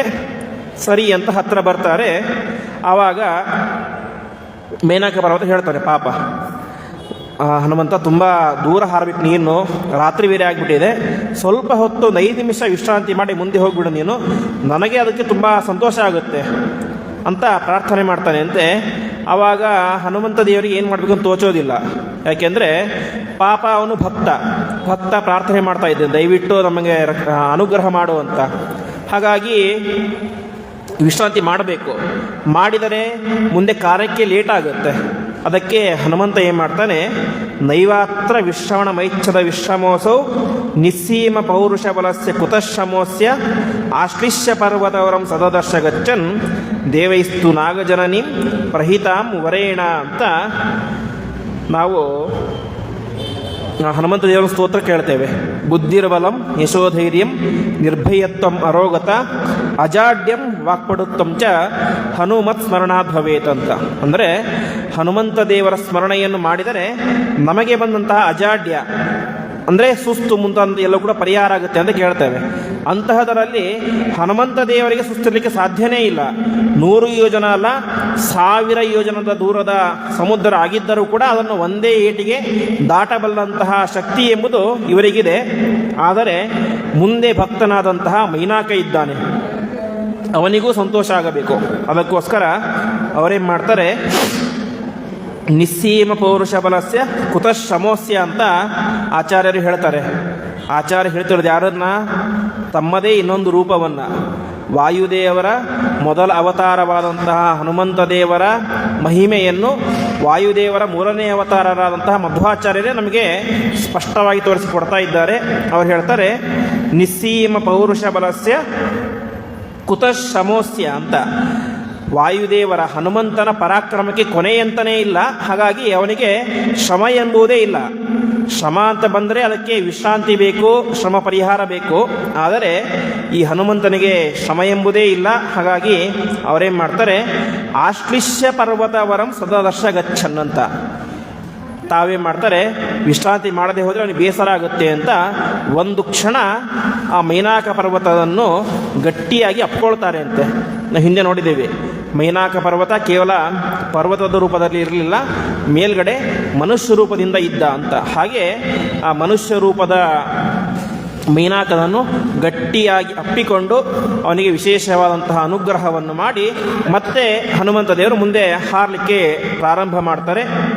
ಪ್ರಾರಂಭ ಮಾಡಬೇಕಾದ್ರೆ ಅವರಿಗೆ ಬಂದಂತಹ ಮೊದಲ ವಿಘ್ನ ಅಂತ ಹೇಳಿದರೆ ಸುರಸೆ ಎಂಬಂತಹ ದೈತ್ಯೆ. ಅವಳು ದೈತ್ಯ ಅಲ್ಲ, ಸರ್ಪಗಳ ಮಾತೆ ಅಂತ. ಸರ್ಪಗಳ ಮಾತೆ ಅಂತ ಹೇಳಿದರೆ ಕಶ್ಯಪ ಮಹರ್ಷಿಗಳಿಗೆ ಒಟ್ಟು 12 ಜನ ಹೆಂಡತಿಯರು, ಅದಿತಿ ದಿತಿ ಮುಂತಾದಂತಹ 12 ಜನ ಹೆಂಡತಿಯರು. ಅವರಲ್ಲಿ ದೈತ್ಯರು ಹುಡ್ತಾರೆ, ದಿತಿ ದೇವಿಯಲ್ಲಿ, ಅದಿತಿ ದೇವಿಯಲ್ಲಿ ದೇವತೆಗಳು ಹುಡ್ತಾರೆ, ಹೀಗೆ ಎಲ್ಲರೂ ಹುಡ್ತಾರೆ. ಇವಳು ಕೂಡ ಕಶ್ಯಪ ಋಷಿಗಳ ಹೆಂಡತಿ. ಇವಳ ಹೆಸರು ಕದ್ರು ಸುರಸೆ ಅಂತ. ಇವಳು ಯಾರಿಗೆ ಜನ್ಮ ಕೊಟ್ಟಳು ಅಂತ ಹೇಳಿದ್ರೆ ಸರ್ಪಗಳಿಗೆ, ಹಾವುಗಳಿಗೆ, ಜಗತ್ತಿನಲ್ಲಿ ಇರುವಂತಹ ಎಲ್ಲ ಸರ್ಪಗಳಿಗೆ ತಾಯಿ ಯಾರು ಅಂತ ಹೇಳಿದ್ರೆ ಈ ಸುರಸೆ ಅಂತ. ಇವಳು ಯಾರೋ ಸಾಮಾನ್ಯ ಹೆಂಗಸಲ್ಲ, ಕಶ್ಯಪರಂತಹ ದೊಡ್ಡ ಋಷಿಗಳನ್ನು ಮದುವೆಯಾಗಬೇಕು ಅಂತ ಹೇಳಿದ್ರೆ ದೊಡ್ಡ ಯೋಗ್ಯತೆಯೇ ಬೇಕು. ಅಷ್ಟು ಮಾತ್ರ ಅಲ್ಲ, ದಕ್ಷ ಪ್ರಜಾಪತಿಯ ಮಗಳು. ಹೀಗೆ ದಕ್ಷ ಪ್ರಜಾಪತಿಯ ಮಗಳು ಅಂತ ಹೇಳಿದ್ರೆ ಉಮಾದೇವಿಯ ಸಹೋದರಿ. ಹೀಗೆ ದೊಡ್ಡ ಒಳ್ಳೆಯ ಯೋಗ್ಯತೆ ಇರುವಂತಹ ಹೆಣ್ಣು. ಅವಳು ಅಲ್ಲಿಗೆ ಬರ್ತಾಳೆ. ಯಾಕೆ ಬಂದ್ಲು ಅಂತ ಹೇಳಿದರೆ ಆಚಾರ್ಯರು ಹೇಳ್ತಾರೆ, ಜಿಜ್ಞಾಸುಭಿಹಿ ನಿಜವಲಂ ತವ ಭಕ್ಷಮೇತು ಅಂತ. ನಾವು ಹಿಂದೆ ಕೇಳಿದ್ದೇವೆ, ಆಕಾಶದಲ್ಲಿ ಎಲ್ಲ ಕಡೆ ದೇವಾನುದೇವತೆಗಳು ಕೂಡ ತುಂಬಿಕೊಂಡು ಹನುಮಂತ ದೇವರ ಈ ದಿವ್ಯವಾದಂತಹ ಸನ್ನಿವೇಶ ನೋಡ್ತಾ ಇದ್ದಾರೆ ಅಂತ. ಆವಾಗ ದೇವತೆಗಳಿಗೆ ಒಂದು ಆಸೆ ಆಗುತ್ತೆ ಅಂತೆ, ಹನುಮಂತ ದೇವರ ಪರಾಕ್ರಮ ಎಷ್ಟಿದೆ ಅಂತ ನಾವು ಚೆಕ್ ಮಾಡಬೇಕು, ನೋಡಬೇಕು ಅಂತ. ಅದೊಂಥರ ಅವರಿಗೆ ತಮಾಷೆ ಥರ, ಕುತೂಹಲ. ಸರಿ, ಏನು ಮಾಡೋದು ಅಂತ. ಆವಾಗ ಒಬ್ಬ ದೇವತೆ ಹೇಳ್ತಾನೆ, ಸುರಸ ಎಂಬಂತಹ ಒಂದು ಹೆಣ್ಣಿದ್ದಾಳೆ, ಅವಳಿಗೆ ನಾವು ಹೇಳೋಣ, ಅವಳಿಗೊಂದು ವರ ಕೊಡೋಣ. ನಿನಗೇನೇನು ಇಷ್ಟ ಆಗುತ್ತೋ ಜಗತ್ತಿನಲ್ಲಿ ಅದೆಲ್ಲವೂ ಕೂಡ ನಿನ್ನ ಬಾಯಲ್ಲಿ ಬಂದು ಬೀಳಲಿ, ನಿನ್ನ ಆಹಾರ ಆಗಲಿ ಅಂತ ಹೇಳ್ತಾರೆ, ವರ ಕೊಡ್ತಾರೆ ಅಂತೆ. ಸರಿ ಅಂತ ಆ ಸುರಸೆ ಅಂದರೆ ಕಶ್ಯಪರ ಹೆಂಡತಿ ಆ ಸಮಯಕ್ಕೆ ಬರ್ತಾಳೆ. ಅಲ್ಲಿ ಹನುಮಂತ ಬರ್ತಾನೆ. ಹನುಮಂತ ಬರ್ತಾನೆ. ಆವಾಗ ಅವಳು ಹೇಳ್ತಾಳೆ, ನೀನು ಯಾರು ಅಂತ ಕೇಳ್ತಾಳೆ. ಹೀಗೆ ಹನುಮಂತ ಎಲ್ಲ ಹೇಳ್ತಾನೆ. ಆವಾಗ ಆ ಸುರಸೆ ಹೇಳ್ತಾಳೆ, ನನಗೆ ಎಲ್ಲ ದೇವಾನುದೇವತೆಗಳು ಕೂಡ ಸೇರಿಕೊಂಡು ದೊಡ್ಡ ವರವನ್ನು ಕೊಟ್ಟಿದ್ದಾರೆ. ಏನು, ನೀನು ಏನನ್ನು ಬಯಸ್ತೀಯೋ ಅದು ಬಂದು ನಿನ್ನ ಬಾಯಲ್ಲಿ ಬೀಳಬೇಕು ಅಂತ. ನನಗೆ ನಿನ್ನನ್ನು ಕಂಡ್ರೆ ಇಷ್ಟ ಆಗಿದೆ, ಹಾಗಾಗಿ ನನ್ನ ಬಾಯಲ್ಲಿ ಬಂದು ಬೀಳು ಅಂತ ಹನುಮಂತನ ಹತ್ತಿರ ಆ ಸುರಸೆ ಹೇಳ್ತಾಳೆ. ಆಗ ಹನುಮಂತ ವಿಚಾರ ಮಾಡ್ತಾನೆ, ಈಗ ನಾನು ಇವಳ ಬಾಯಲ್ಲಿ ಬಿದ್ದರೆ ಮುಂದೆ ಹುಡುಕ್ಲಿಕ್ಕೆ ಹೋಗ್ಲಿಕ್ಕೆ ಆಗೋದಿಲ್ಲ. ಬಾಯಲ್ಲಿ ಬೀಳದೆ ಹೋದ್ರೆ ಏನಾಗುತ್ತೆ, ದೇವತೆಗಳ ವರ ಸುಳ್ಳಾಗುತ್ತೆ. ಒಂದು ಕಡೆ ತನ್ನ ದೇವನಾದಂತಹ ರಾಮಚಂದ್ರನ ಕಾರ್ಯ, ಇನ್ನೊಂದು ಕಡೆ ತನ್ನ ಭಕ್ತರ ಕಾರ್ಯ. ಈ ಕಡೆ ದೇವರ ಅಂದರೆ ರಾಮದೇವರ ಕಾರ್ಯಕ್ಕೂ ವಿಘ್ನ ಆಗಬಾರದು, ಹಾಗಂತ ತನ್ನ ಭಕ್ತರ ಮಾತು ಸುಳ್ಳಾಗಬಾರ್ದು. ಯಾಕೆಂದರೆ ದೇವತೆಗಳೆಲ್ಲರೂ ಕೂಡ ಇವರ ಭಕ್ತರೇ, ವಾಯುದೇವರ ಭಕ್ತರು. ಅವರೆಲ್ಲರೂ ಕೂಡ ಸೇರಿ ವರ ಕೊಟ್ಟಿದ್ದಾರೆ, ನೀನು ಏನು ಬಯಸ್ತೀಯೋ ಅದು ಬಂದು ನಿನ್ನ ಬಾಯಲ್ಲಿ ಬೀಳಬೇಕು ಅಂತ.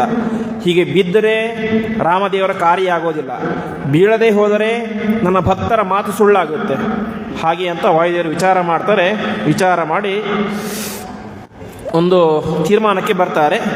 ಸರಿ, ನಾನು ನಿನ್ನ ಬಾಯಲ್ಲಿ ಬಂದು ಬೀಳ್ತೇನೆ, ಆದರೆ ನನ್ನದೊಂದು ಷರತ್ತಿದೆ. ನಾನು ಎಷ್ಟು ಬೇಕಾದರೂ ಕೂಡ ದೊಡ್ಡ ಶರೀರ ಪಡಿತೇನೆ, ಅದಕ್ಕೆ ನಿಮಗೆ ಸಾಮರ್ಥ್ಯ ಇದೆ, ಹಾಕ್ಕೊಳ್ಬೋದು ಬಾಯಲ್ಲಿ ಅಂತ. ಸರಿ ಅಂತ ಹನುಮಂತ ದೇವರು 10 ಯೋಜನೆ ದೊಡ್ಡದಾಗಿ ಬೆಳೀತಾರೆ. ಈ ಸುರಸೆ 20 ಯೋಜನೆ ಬೆಳೀತಾಳೆ. ಕೊನೆಗೆ ಹನುಮಂತ ದೇವರು 30 ಯೋಜನೆ ಆಗ್ತಾರೆ, ಇವಳು 40 ಯೋಜನೆ ಆಗ್ತಾರೆ. ಹೀಗೆ ಸುರಸೆ 50 ಯೋಜನದಷ್ಟು ದೊಡ್ಡದಾದಂತಹ ಶರೀರವನ್ನು ಪಡೆದು ವಿಸ್ತಾರವಾಗಿ ಬಾಯನ್ನು ತೆರೀತಾರೆ. ಆ ಬಾಯಿ ಹೇಗಿತ್ತು ಅಂತ ಹೇಳಿದ್ರೆ, ಒಬ್ಬ ಕವಿ ಹೇಳ್ತಾನೆ ರಾಮಾಯಣ ಬರಿಬೇಕಾದ್ರೆ, ಆ ಸುರಸೆ ದೊಡ್ಡ ಬಾಯನ್ನು ತೆಗೆದರೆ ಒಂದು ಬಾಯಿ ಈ ಕಡೆ ಸಮುದ್ರದ ತೀರಕ್ಕೆ, ಇನ್ನೊಂದು ಬಾಯಿ ಆ ಕಡೆ ಸಮುದ್ರದ ತೀರಕ್ಕೆ, ಅಷ್ಟು ದೊಡ್ಡದಾದ ಬಾಯಿ ಅಂತೆ. ಹನುಮಂತ ಒಂದು ಕ್ಷಣ ಯೋಚನೆ ಮಾಡಿದ. ತಕ್ಷಣದಲ್ಲಿ ಒಂದು ಸಣ್ಣ ರೂಪವನ್ನು ತಾಳಿ ಅವಳ ಬಾಯಿಲಿ ಪ್ರವೇಶ ಮಾಡಿದ. ಅವಳಿಗೆ ಗೊತ್ತಾಯಿತು ಒಳಗಡೆ ಹೋಗಿದ್ದಾನೆ ಅಂತ. ಬಾಯಿ ಮುಚ್ಚಿಕೊಂಡು ಪ್ರಯತ್ನ ಮಾಡ್ತಾಳೆ. ಬಾಯಿ ಇಷ್ಟು ಸಣ್ಣದಲ್ಲ, 50 ಯೋಜನೆ ವಿಸ್ತೀರ್ಣವಾದಂತಹ ದೊಡ್ಡ ಬಾಯಿ. ಅವಳು ಬಾಯಿ ಮುಚ್ಚೋದ್ರೊಳಗಡೆನೆ ಹೊರಗಡೆ ಬಂದ್ಬಿಟ್ಟ ಹನುಮಂತ ದೇವರು. ಹೀಗೆ ಇಬ್ಬರ ಎರಡೂ ಕಾರ್ಯವನ್ನು ಸರಾಗವಾಗಿ ಮಾಡಿದ. ಯಾಕೆ, ದೇವತೆಗಳು ವರ ಕೊಟ್ಟಿದ್ದು. ದೇವತೆಗಳು ಅಂತ ಹೇಳಿದ್ರೆ ಹನುಮಂತ ದೇವರ ಭಕ್ತರು. ತನ್ನ ಭಕ್ತರ ಮಾತು ಯಾವತ್ತೂ ಸುಳ್ಳಾಗಬಾರ್ದು. ಭಕ್ತರೇನು ಮಾತು ಕೊಟ್ಟಿದ್ದಾರೆ, ಇವಳ ಬಾಯಿಲಿ ಪ್ರವೇಶ ಮಾಡಬೇಕು ಅಂತ. ಪ್ರವೇಶ ಮಾಡಿದ, ಹೊರಗಡೆ ಬಂದ. ಇನ್ನೇನಾಗಬೇಕು, ತನ್ನ ದೇವರು ರಾಮದೇವರ ಕಾರ್ಯ ಆಗಬೇಕು, ಅದೂ ಆಯಿತು. ಹೀಗೆ ಆ ದಿವ್ಯವಾಗಿ ಆ ಸುರಸೆಯ ಬಾಯಲ್ಲಿ ತಾನು ವಿಶೇಷವಾಗಿ ಪ್ರವೇಶ ಮಾಡಿ ಹೊರಗಡೆ ಬಂದುಬಿಟ್ಟ. ಹೀಗೆ ಆ ದಿವ್ಯವಾದಂತಹ ಮೊದಲ ವಿಘ್ನ ಎಂಬುದು ಪರಿಹಾರ ಆಯಿತು. ಇದೆಲ್ಲ ಸಾಧ್ಯ ಆಗಿದ್ದು ಹೇಗೆ, ಆ ರಾಮದೇವರ ವಿಶೇಷವಾದಂತಹ ಅನುಗ್ರಹದಿಂದಾಗಿ. ನಾವು ಅಣಿಮಾದಿ ಅಷ್ಟು ಸಿದ್ಧಿಗಳು ಅಂತ ಕೇಳ್ತೀವಿ. ಅಣಿಮಾ ಮಹಿಮಾ ಚೈವ ಗರಿಮಾ ಲಘಿಮಾ ತತ ಅಂತ. ಅಂದರೆ ಇದೆಲ್ಲ ಅಷ್ಟಸಿದ್ಧಿಗಳು ಅಂತ. ಅಂದರೆ ಎಷ್ಟು ದೊಡ್ಡ ದೇಹವನ್ನು ಬೇಕಾದರೂ ಕೂಡ ಪಡೀಬಹುದು, ಅಷ್ಟೇ ಸಣ್ಣ ರೂಪವನ್ನು ಬೇಕಾದರೂ ಕೂಡ ಪಡೀಬಹುದು. ಅದು ಎರಡನ್ನು ಕೂಡ ಇಲ್ಲಿ ಹನುಮಂತ ದೇವರು ಪ್ರೂವ್ ಮಾಡಿದ್ದಾರೆ. ಆಕಾಶದಷ್ಟು ಎತ್ತರಕ್ಕೆ ಬೆಳೆದಂತಹ ದೊಡ್ಡ ರೂಪ ಅದು ಕೂಡ ಇತ್ತು. ಮರುಕ್ಷಣದಲ್ಲಿ ಸಣ್ಣ ಕ್ರಿಮಿಯಂತಹ ರೂಪವನ್ನು ಧಾರಣೆ ಮಾಡಿ ಅವಳ ಬಾಯಲ್ಲಿ ವೇಗವಾಗಿ ಪ್ರವೇಶ ಮಾಡಿ ಅಷ್ಟೇ ವೇಗವಾಗಿ ಹೊರಗಡೆ ಬಂದುಬಿಟ್ರು ವಾಯುದೇವರು. ಹೀಗೆ ಅಂತಹ ದಿವ್ಯವಾದಂತಹ ಕಾರ್ಯವನ್ನು ತೋರಿಸ್ತಾರೆ. ಇದನ್ನು ತೋರಿಸಿದಾಗ ದೇವತೆಗಳಿಗೆ ಸಂತೋಷ ಇನ್ನಷ್ಟು ಜಾಸ್ತಿ ಆಗುತ್ತೆ ಅಂತೆ. ಯಾಕೆಂದರೆ ತಾವೇ ಕಳಿಸಿದಂತಹ ಸುರಸೆಯನ್ನು ಹನುಮಂತ ಗೆದ್ದು ಬಿಟ್ಟ ಅಂತ ಅವಳಿಗೆ, ಆ ದೇವತೆಗಳಿಗೆ ತುಂಬ ಸಂತೋಷ ಆಗುತ್ತೆ. ಅಷ್ಟು ಮಾತ್ರ ಅಲ್ಲ, ಈ ಸುರಸೆಗೂ ತುಂಬ ಸಂತೋಷ ಆಗುತ್ತೆ ಅಂತೆ. ಸುರಸೆ ಅವಳೇನು ಕೆಟ್ಟವಳಲ್ಲ, ಅವಳನ್ನು ಆ ಹನುಮಂತನನ್ನು ಪರೀಕ್ಷೆ ಮಾಡಬೇಕು ಅಂತ ದೇವತೆಗಳು ಕಳಿಸಿದಂಥ ಒಂದು ಮಾಧ್ಯಮ ಅಷ್ಟೇ ಅವಳು.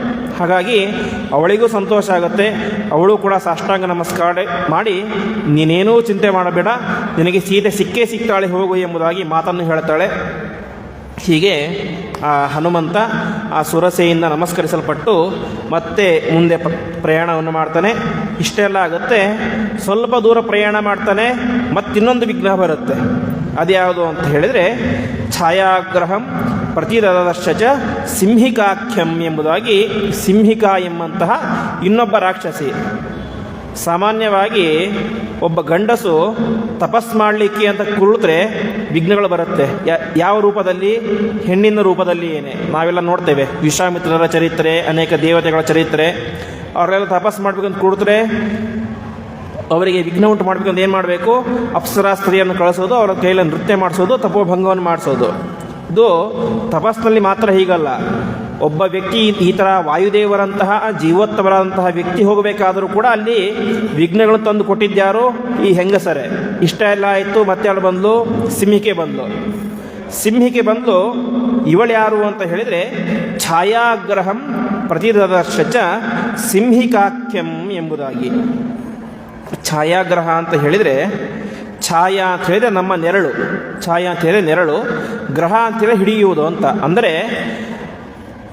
ಯಾವುದಾದ್ರೂ ಒಂದು ವಸ್ತುವೋ ವ್ಯಕ್ತಿಗೆ ಹೋಗ್ತಾ ಇದ್ದರೆ ಅದರ ನೆರಳು ಸಿಕ್ಕರೆ ಸಾಕು, ಅದನ್ನು ಎಳೆದುಕೊಂಡು ಬಿಡೋ ಸಂಹಾರ ಮಾಡ್ತಾಯಿದ್ಲು ಈ ಸಿಂಹಿಕಾ ಎಂಬಂತಹ ರಾಕ್ಷಸ ಸ್ತ್ರೀ. ನಾವು ಇವತ್ತು ಕೇಳ್ತೇವಲ್ಲ ಬರ್ಮುಡಾ ಟ್ರಯಾಂಗಲ್ ಅಂತ. ಆ ಬರ್ಮುಡಾ ಟ್ರಯಾಂಗಲ್ ಮೇಲೆ ಯಾವುದೇ ವಿಮಾನ ಹೋದರೂ ನಮ್ಗೆ ಗೊತ್ತೇ ಆಗೋದಿಲ್ಲ, ಅದು ಎಲ್ಲಿ ಹೋಯಿತು, ಆ ವ್ಯಕ್ತಿಗಳು ಬದುಕಿದ್ದಾರೋ ಇಲ್ಲ ಏನೂ ಗೊತ್ತಾಗೋದಿಲ್ಲ. ಆ ರೀತಿಯಂತಹ ಒಂದೇನೋ ವಿಚಿತ್ರ ಬರ್ಮುಡಾ ಟ್ರಯಾಂಗಲ್ ಅಂತ. ಹಾಗೆ ಈ ಸಿಂಹಿಕಾ ಕೂಡ ಹಾಗೆ. ಯಾರಾದರೂ ಕೂಡ ಸಮುದ್ರದಲ್ಲಿ ಪ್ರಯಾಣ ಮಾಡ್ತಾ ಇದ್ದರೆ ಅವರು ಬೇಕಾಗಿಲ್ಲ ಅವಳಿಗೆ, ಅವರ ನೆರಳು ಸಿಕ್ಕರೆ ಸಾಕು ಅವಳನ್ನು ಹಿಡಿದುಕೊಂಡು ಸಂಹಾರ ಮಾಡ್ತಾ ಇದ್ಲು ಸಿಂಹಿಕಾ ಎಂಬಂತಹ ದೈತ್ಯೆ. ಇವಳು ಯಾರು ಅಂತ ಹೇಳಿದರೆ ಹಿರಣ್ಯಕಶಿಪುವಿನ ಮಗಳು, ಅಂದರೆ ಪ್ರಹ್ಲಾದನ ಸಹೋದರಿ, ವಿಪ್ರಚಿತ್ತಿ ಎಂಬಂತಹ ದೈತ್ಯನ ಹೆಂಡತಿ. ಅಷ್ಟು ಮಾತ್ರ ಅಲ್ಲ, ರಾಹು ಮತ್ತು ಕೇತುವಿನ ತಾಯಿ. ಯಾರೋ ಸಾಮಾನ್ಯ ಸ್ತ್ರೀಯಲ್ಲ. ಹಿರಣ್ಯಕಶಿಪುವಿನಂತಹ ಮಹಾಪರಾಕ್ರಮಶಾಲಿಯಾದಂತಹ ರಾಕ್ಷಸನ ಮಗಳು. ಅಷ್ಟು ಮಾತ್ರ ಅಲ್ಲ, ರಾಹು ವಿಪ್ರಚಿತ್ತಿ ಸಿಂಹಿಕಾಯಾಂ ಶತಂ ಚೈಕಮಜೀಜನತ್ ರಾಹುಜ್ಯೇಷ್ಠಂ ಕೇತುಶತಂ ಗ್ರಹತ್ವಂ ಯೌಪಾಗತಃ ಎಂಬುದಾಗಿ ಯಾವ ಭಾಗವತದಲ್ಲಿ ಹೇಳ್ತಾರೆ. ಅವಳಿಗೆ ಒಟ್ಟು 101 ಜನ ಮಕ್ಕಳು ಅಂತೆ. ದೊಡ್ಡ ಮಗ ರಾಹುಗ್ರಹ, ಉಳಿದವರು ಕೇತು ಎಂಬಂತಹ ಅವರು ಒಬ್ಬನೇ ಕೇತು ಅಲ್ಲ, 100 ಜನ ಸಮೂಹವನ್ನು ಸೇರಿಸಿ ಕೇತುಗ್ರಹ ಅಂತ. ಹೀಗೆ 101 ಜನ ಮಕ್ಕಳು, ಸಾಕ್ಷಾತ್ ಹಿರಣ್ಯಕಶಿಪುವಿನ ಮಗಳು, ಅಂತಹ ಮಹಾ ಪರಾಕ್ರಮಶಾಲಿಯಾದಂತಹ ರಾಕ್ಷಸಿ. ಅವಳಿಗೆ ಬ್ರಹ್ಮದೇವರು ವರವನ್ನು ಕೊಟ್ಟಿದ್ದುವಂತೆ, ನೀನು ಯಾವ ನೆರಳನ್ನು ಬೇಕಾದರೂ ಕೂಡ ಎಳೆದುಕೊಂಡು ಅದನ್ನು ನೀನು ಸಂಹಾರ ಮಾಡ್ಬೋದು ಎಂಬಂತಹ ವರವನ್ನು ಕೊಟ್ಟಿರ್ತಾರೆ. ಹೀಗೆ ಅವಳು ಈ ಹನುಮಂತನ ನೆರಳನ್ನು ಹಿಡಿದುಕೊಂಡು ಸೆಳೀತಾಳೆ. ಇವಳು ಯಾಕೆ ಸಮುದ್ರದಲ್ಲಿ ಇದ್ಲು ಅಂತ ಹೇಳಿದರೆ, ಈ ಲಂಕೆ ಎಂಬುದು ಏನಾಗಿತ್ತು, ಮಹಾದುರ್ಗಮ ಅಂತ. ಅಂದರೆ ಲಂಕೆಗೆ ಪ್ರವೇಶ ಮಾಡಲಿಕ್ಕೆ ಯಾರಿಗೂ ಕೂಡ ಸಾಧ್ಯನೇ ಆಗ್ತಿರ್ಲಿಲ್ಲ ಅಂತೆ. ಒಂದು ಕಾರಣ ಸಮುದ್ರ ಇತ್ತು, ಇನ್ನೊಂದು ಕಾರಣ ಲಂಕೆಯಲ್ಲಿ ರಾವಣ ಇದ್ದ, ಇನ್ನೊಂದು ಪ್ರಧಾನ ಕಾರಣ ಈ ಸಿಂಹಿಕೆ ಎಂಬಂತಹ ದೈತ್ಯ. ಯಾಕೆಂದರೆ ಭಾರತದಿಂದಾಗಿ ಯಾರೊಬ್ಬರಾದರೂ ಕೂಡ ಲಂಕೆಗೆ ಹೋಗಬೇಕು ಅಂತ ಹೇಳಿದರೆ ಸಮುದ್ರದಲ್ಲಿಯೇ ಪ್ರಯಾಣ ಮಾಡಬೇಕು. ಸಮುದ್ರದಲ್ಲಿ ಪ್ರಯಾಣ ಮಾಡಬೇಕು ಅಂತ ಹೇಳಿದರೆ ಮಧ್ಯದಲ್ಲಿ ಸಿಂಹಿಕೆ ಇರ್ತಾ ಇದ್ಲು, ಅವಳಿಗೆ ನೆರಳು ಸಿಕ್ಕರೆ ಸಾಕು ಎಳೆದುಕೊಂಡು ಬಿಡ್ತಾ ಇದ್ಲು. ಹಾಗಾಗಿ ಭಾರತದಿಂದಾಗಿ ಯಾವೊಬ್ಬ ವ್ಯಕ್ತಿಯೂ ಕೂಡ ಆ ರಾವಣನ ರಾಜ್ಯದ ಮೇಲೆ ಆಕ್ರಮಣ ಮಾಡಲಿಕ್ಕೆ ಸಾಧ್ಯ ಆಗಿರಲಿಲ್ಲ. ಅದಕ್ಕೆ ಪ್ರಧಾನ ಕಾರಣ ಈ ಸಿಂಹಿಕಾ ಎಂಬಂತಹ ದೈತ್ಯ. ಹಾಗಾಗಿ ಯಾರು ಬಂದರೂ ಕೂಡ ಅವಳಿಗೆ ಬಿಡ್ತಾನೇ ಇರಲಿಲ್ಲ. ಎಂತಹ ದೊಡ್ಡ ಪರಾಕ್ರಮಶಾಲಿ ರಾಜ ಬಂದರೂ ಕೂಡ ಅವನನ್ನು ಕ್ಷಣಾರ್ಧದಲ್ಲಿ ಸಂಹಾರ ಮಾಡುವಂತಹ ಶಕ್ತಿ ಇವಳಿಗೆ ಇತ್ತು. ಹೀಗೆ ಆ ಸಿಂಹಿಕೆ ಬರ್ತಾಳೆ. ಆ ಸಿಂಹಿಕೆ ಬಂದು ಹನುಮಂತ ದೇವರ ನೆರಳನ್ನು ಹಿಡಿದು ಎಳಿತಾಳೆ ಅಂತೆ. ಯಾಕೆಂದರೆ ಹನುಮಂತ ದೇವರ ಶರೀರವೇನೇ 16 ಯೋಜನೆ ದೊಡ್ಡದಿತ್ತು, ನೆರಳು ಸಾಮಾನ್ಯವಾಗಿ ದೊಡ್ಡದಿರುತ್ತೆ. ನೆರಳು ನಮ್ಮ ತಲೆ ಮೇಲಿಂದ ಬಿದ್ದರೆ ಸ್ವಲ್ಪ ಚಿಕ್ಕದಿರುತ್ತೆ, ಸ್ವಲ್ಪ ಸೈಡಿಂದ ಬಂದರೆ ದೊಡ್ಡದಾಗುತ್ತೆ. ಹಾಗೆ ಹನುಮಂತ ದೇವರ ನೆರಳನ್ನು ಹಿಡಿದುಕೊಂಡು ಆ ಸಿಂಹಿಕೆ ಎಳಿತಾಳೆ. ಸಿಂಹಿಕೆ ಎಳೆದಾಗ ತಕ್ಷಣದಲ್ಲಿ ಹನುಮಂತ ದೇವರು ಹಿಂದೆ ಮುಂದೆ ಯೋಚನೆ ಮಾಡೋದಿಲ್ಲ, ನೇರವಾಗಿ ಅವಳ ಶರೀರವನ್ನು ಪ್ರವೇಶ ಮಾಡ್ತಾರೆ. ಹಿಂದೆ ಸುರಸೆ ದೇಹವನ್ನಾಗಬೇಕಾದ್ರೆ ಅವಳ ಶರೀರವನ್ನು ಪ್ರವೇಶ ಮಾಡಿ ತಕ್ಷಣ ಹೊರಗೆ ಬಂದುಬಿಟ್ಟಿದ್ರು. ಯಾಕೆ? ಅವಳು ಸಾತ್ವಿಕ ಹೆಂಗಸು. ಸಾತ್ವಿಕ ಹೆಣ್ಣು ಮಕ್ಕಳನ್ನು ಸರ್ವಥಾ ಅವರಿಗೆ ನಾವು ಶಿಕ್ಷೆಯನ್ನು ಕೊಡಬಾರ್ದು. ಆದರೆ ಈ ಸಿಂಹಿಕೆ ಮಹಾ ಕೆಟ್ಟ ಹೆಂಗಸು. ಯಾಕೆಂದರೆ ಯಾರೇ ಸಮುದ್ರದಲ್ಲಿ ಬರಲಿ, ಅವರು ಒಳ್ಳೆಯವರಾಗಿರಲಿ ಕೆಟ್ಟವರಾಗಿರಲಿ, ಹಿಂದು ಮುಂದೆ ನೋಡದಂತೆ ಅವರನ್ನು ಸಂಹಾರ ಮಾಡುವಂತಹ ಕೆಟ್ಟ ಕೆಲಸವನ್ನು ಈ ಸಿಂಹಿಕೆ ಮಾಡ್ತಾ ಇದ್ಲು. ಹಾಗಾಗಿ ಇವಳು ಇನ್ನು ಬದುಕಿರಬಾರದು ಅಂತ ನೇರವಾಗಿ ಹನುಮಂತ ದೇವರು ಅವಳ ಶರೀರದಲ್ಲಿ ಪ್ರವೇಶ ಮಾಡ್ತಾರೆ. ಪ್ರವೇಶ ಮಾಡಿ ಅವಳ ಶರೀರವನ್ನೇ ಸೀಳಿ ಹಾಕಿ ಬಿಡ್ತಾರೆ. ಹೀಗೆ ಸೀಳಿ ಹಾಕಿ ತಮಗೆ ಬಂದಂತಹ 2ನೇ ವಿಘ್ನವನ್ನು ಕೂಡ ಪರಿಹಾರ ಮಾಡಿಕೊಳ್ತಾರೆ. ಹೀಗೆ ಮೊದಲು ಸುರಸೆಯನ್ನು ಗೆದ್ದರು, ಅನಂತರ ಯಾವ ಈ ಸಿಂಹಿಣಿ, ಆ ಸಿಂಹಿಣಿಯನ್ನು ಗೆದ್ದು ಮುಂದೆ ತಾವು ಯಾವ ಲಂಕಾಪಟ್ಟಣಕ್ಕೆ ಪ್ರವೇಶ ಮಾಡ್ತಾರೆ. ಲಂಕಾಪಟ್ಟಣ ಹೇಗಿತ್ತು ಅಂತ ಹೇಳಿದರೆ, ಹೇಗೆ ಅಲ್ಲಿ ಹನುಮಂತ ದೇವರು ಒಂದು ಪರ್ವತದಿಂದಾಗಿ ಹಾರಿದರು. ಯಾವ ಪರ್ವತ? ಮಹೇಂದ್ರ ಪರ್ವತ ಅಂತ. ಆ ಮಹೇಂದ್ರ ಪರ್ವತದಿಂದಾಗಿ ಲಂಕಾಪಟ್ಟಣದಲ್ಲಿ ಇದ್ದಂತಹ ಇನ್ನೊಂದು ಪರ್ವತ ತ್ರಿಕೂಟ ಎಂಬಂತಹ ಪರ್ವತ. ಆ ತ್ರಿಕೂಟ ಪರ್ವತದ ಮೇಲೆ ಆ ಹನುಮಂತ ದೇವರು ಬಂದು ಹಾರ್ತಾರೆ. ಹಾರಿದ ಮೇಲೆ ಅವರೇನು ಮಾಡ್ತಾರೆ, ತಮ್ಮ ರೂಪವನ್ನು ಚಿಕ್ಕದು ಮಾಡಿಕೊಳ್ತಾರೆ ಅಂತೆ. ಇಲ್ಲಿಯ ತನಕ 10 ಯೋಜನೆ ವಿಸ್ತೀರ್ಣವಾದಂತಹ ದೊಡ್ಡ ದೇಹ ಅವರದಾಗಿತ್ತು. ಆದರೆ ಯಾವಾಗ ಇಲ್ಲಿಗೆ ಪ್ರವೇಶ ಮಾಡಿದರೋ, ಅಂದರೆ ಲಂಕಾಪಟ್ಟಣಕ್ಕೆ ಯಾವಾಗ ಬಂದ ತಕ್ಷಣ ತಮ್ಮ ಶರೀರವನ್ನು ಭೂತ್ವ ಬಿಡಾಲ ಸಮೇತ ಅಂತ. ಬಿಡಾಲ ಅಂತ ಹೇಳಿದ್ರೆ ಬೆಕ್ಕು ಅಂತ. ಹೇಗೆ ಒಂದು ಬೆಕ್ಕು ಚಿಕ್ಕ ರೂಪ ಇರುತ್ತೆ, ಬೆಕ್ಕಿನ ರೂಪ, ಹಾಗೆ ಆ ವಾಯುದೇವರು ಹನುಮಂತ ದೇವರು ಕೂಡ ಆ ಬೆಕ್ಕಿನ ರೂಪವನ್ನು ತೊಟ್ಟುಕೊಂಡು ಆ ಒಂದು ಲಂಕೆಯಲ್ಲಿ ಸೀತಾದೇವಿ ಎಲ್ಲಿದ್ದಾಳೆ ಎಂಬುದಾಗಿ ಹುಡುಕಲಿಕ್ಕೆ ಶುರು ಮಾಡ್ತಾರೆ. ಹೀಗೆ ಆ ಮಹೇಂದ್ರ ಪರ್ವತದಿಂದಾಗಿ ಒಂದೇ ಏಟಿಗೆ 100 ಯೋಜನ ದೂರ ಹಾರಿದಂತಹ ಹನುಮಂತ ದೇವರು ಹೇಗೆ ಆ ಮಹೇಂದ್ರ ಪರ್ವತವನ್ನು ಒತ್ತಿದಾಗ ಏನಾಯಿತು, ಮಹೇಂದ್ರ ಪರ್ವತ ಕೆಳಗೆ ಹೋಗಿಬಿಡ್ತು. ಹಾಗೆ ಈ ಲಂಬ ಪರ್ವತ ಅಂದರೆ ಲಂಕೆಯಲ್ಲಿದ್ದಂತಹ ಪರ್ವತದ ಮೇಲೆ ಜೋರಾಗಿ ಬಂದು ಹಾರ್ತಾರೆ.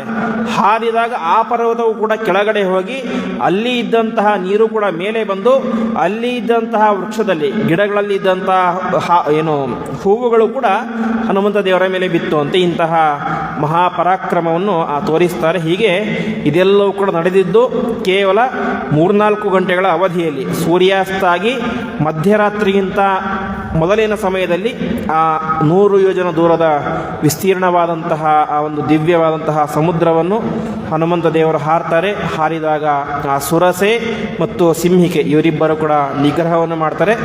ಮತ್ತೆ ಮುಂದೆ ಇನ್ನೊಂದು ವಿಘ್ನ ಬರುತ್ತೆ. ಅದು ಕೂಡ ಇನ್ನೊಬ್ಬ ಹೆಣ್ಣೆ, ಲಂಕಿಣಿ ಅಂತ. ಅವಳು ಆ ಲಂಕೆಯ ಗ್ರಾಮ ದೇವತೆ. ಆ ಲಂಕೆಯ ಒಂದು ಕಥೆಯೂ ಬರುತ್ತೆ. ಆ ಲಂಕಿಣಿಯ ಕಥೆಯನ್ನು ನಾಳೆ ದಿನ ಪ್ರವಚನದಲ್ಲಿ ನೋಡೋಣ ಎಂಬುದಾಗಿ ಹೇಳುತ್ತಾ ಇಂದಿನ ಪ್ರವಚನವನ್ನು ಶ್ರೀಕೃಷ್ಣಾರ್ಪಣಮಸ್ತು.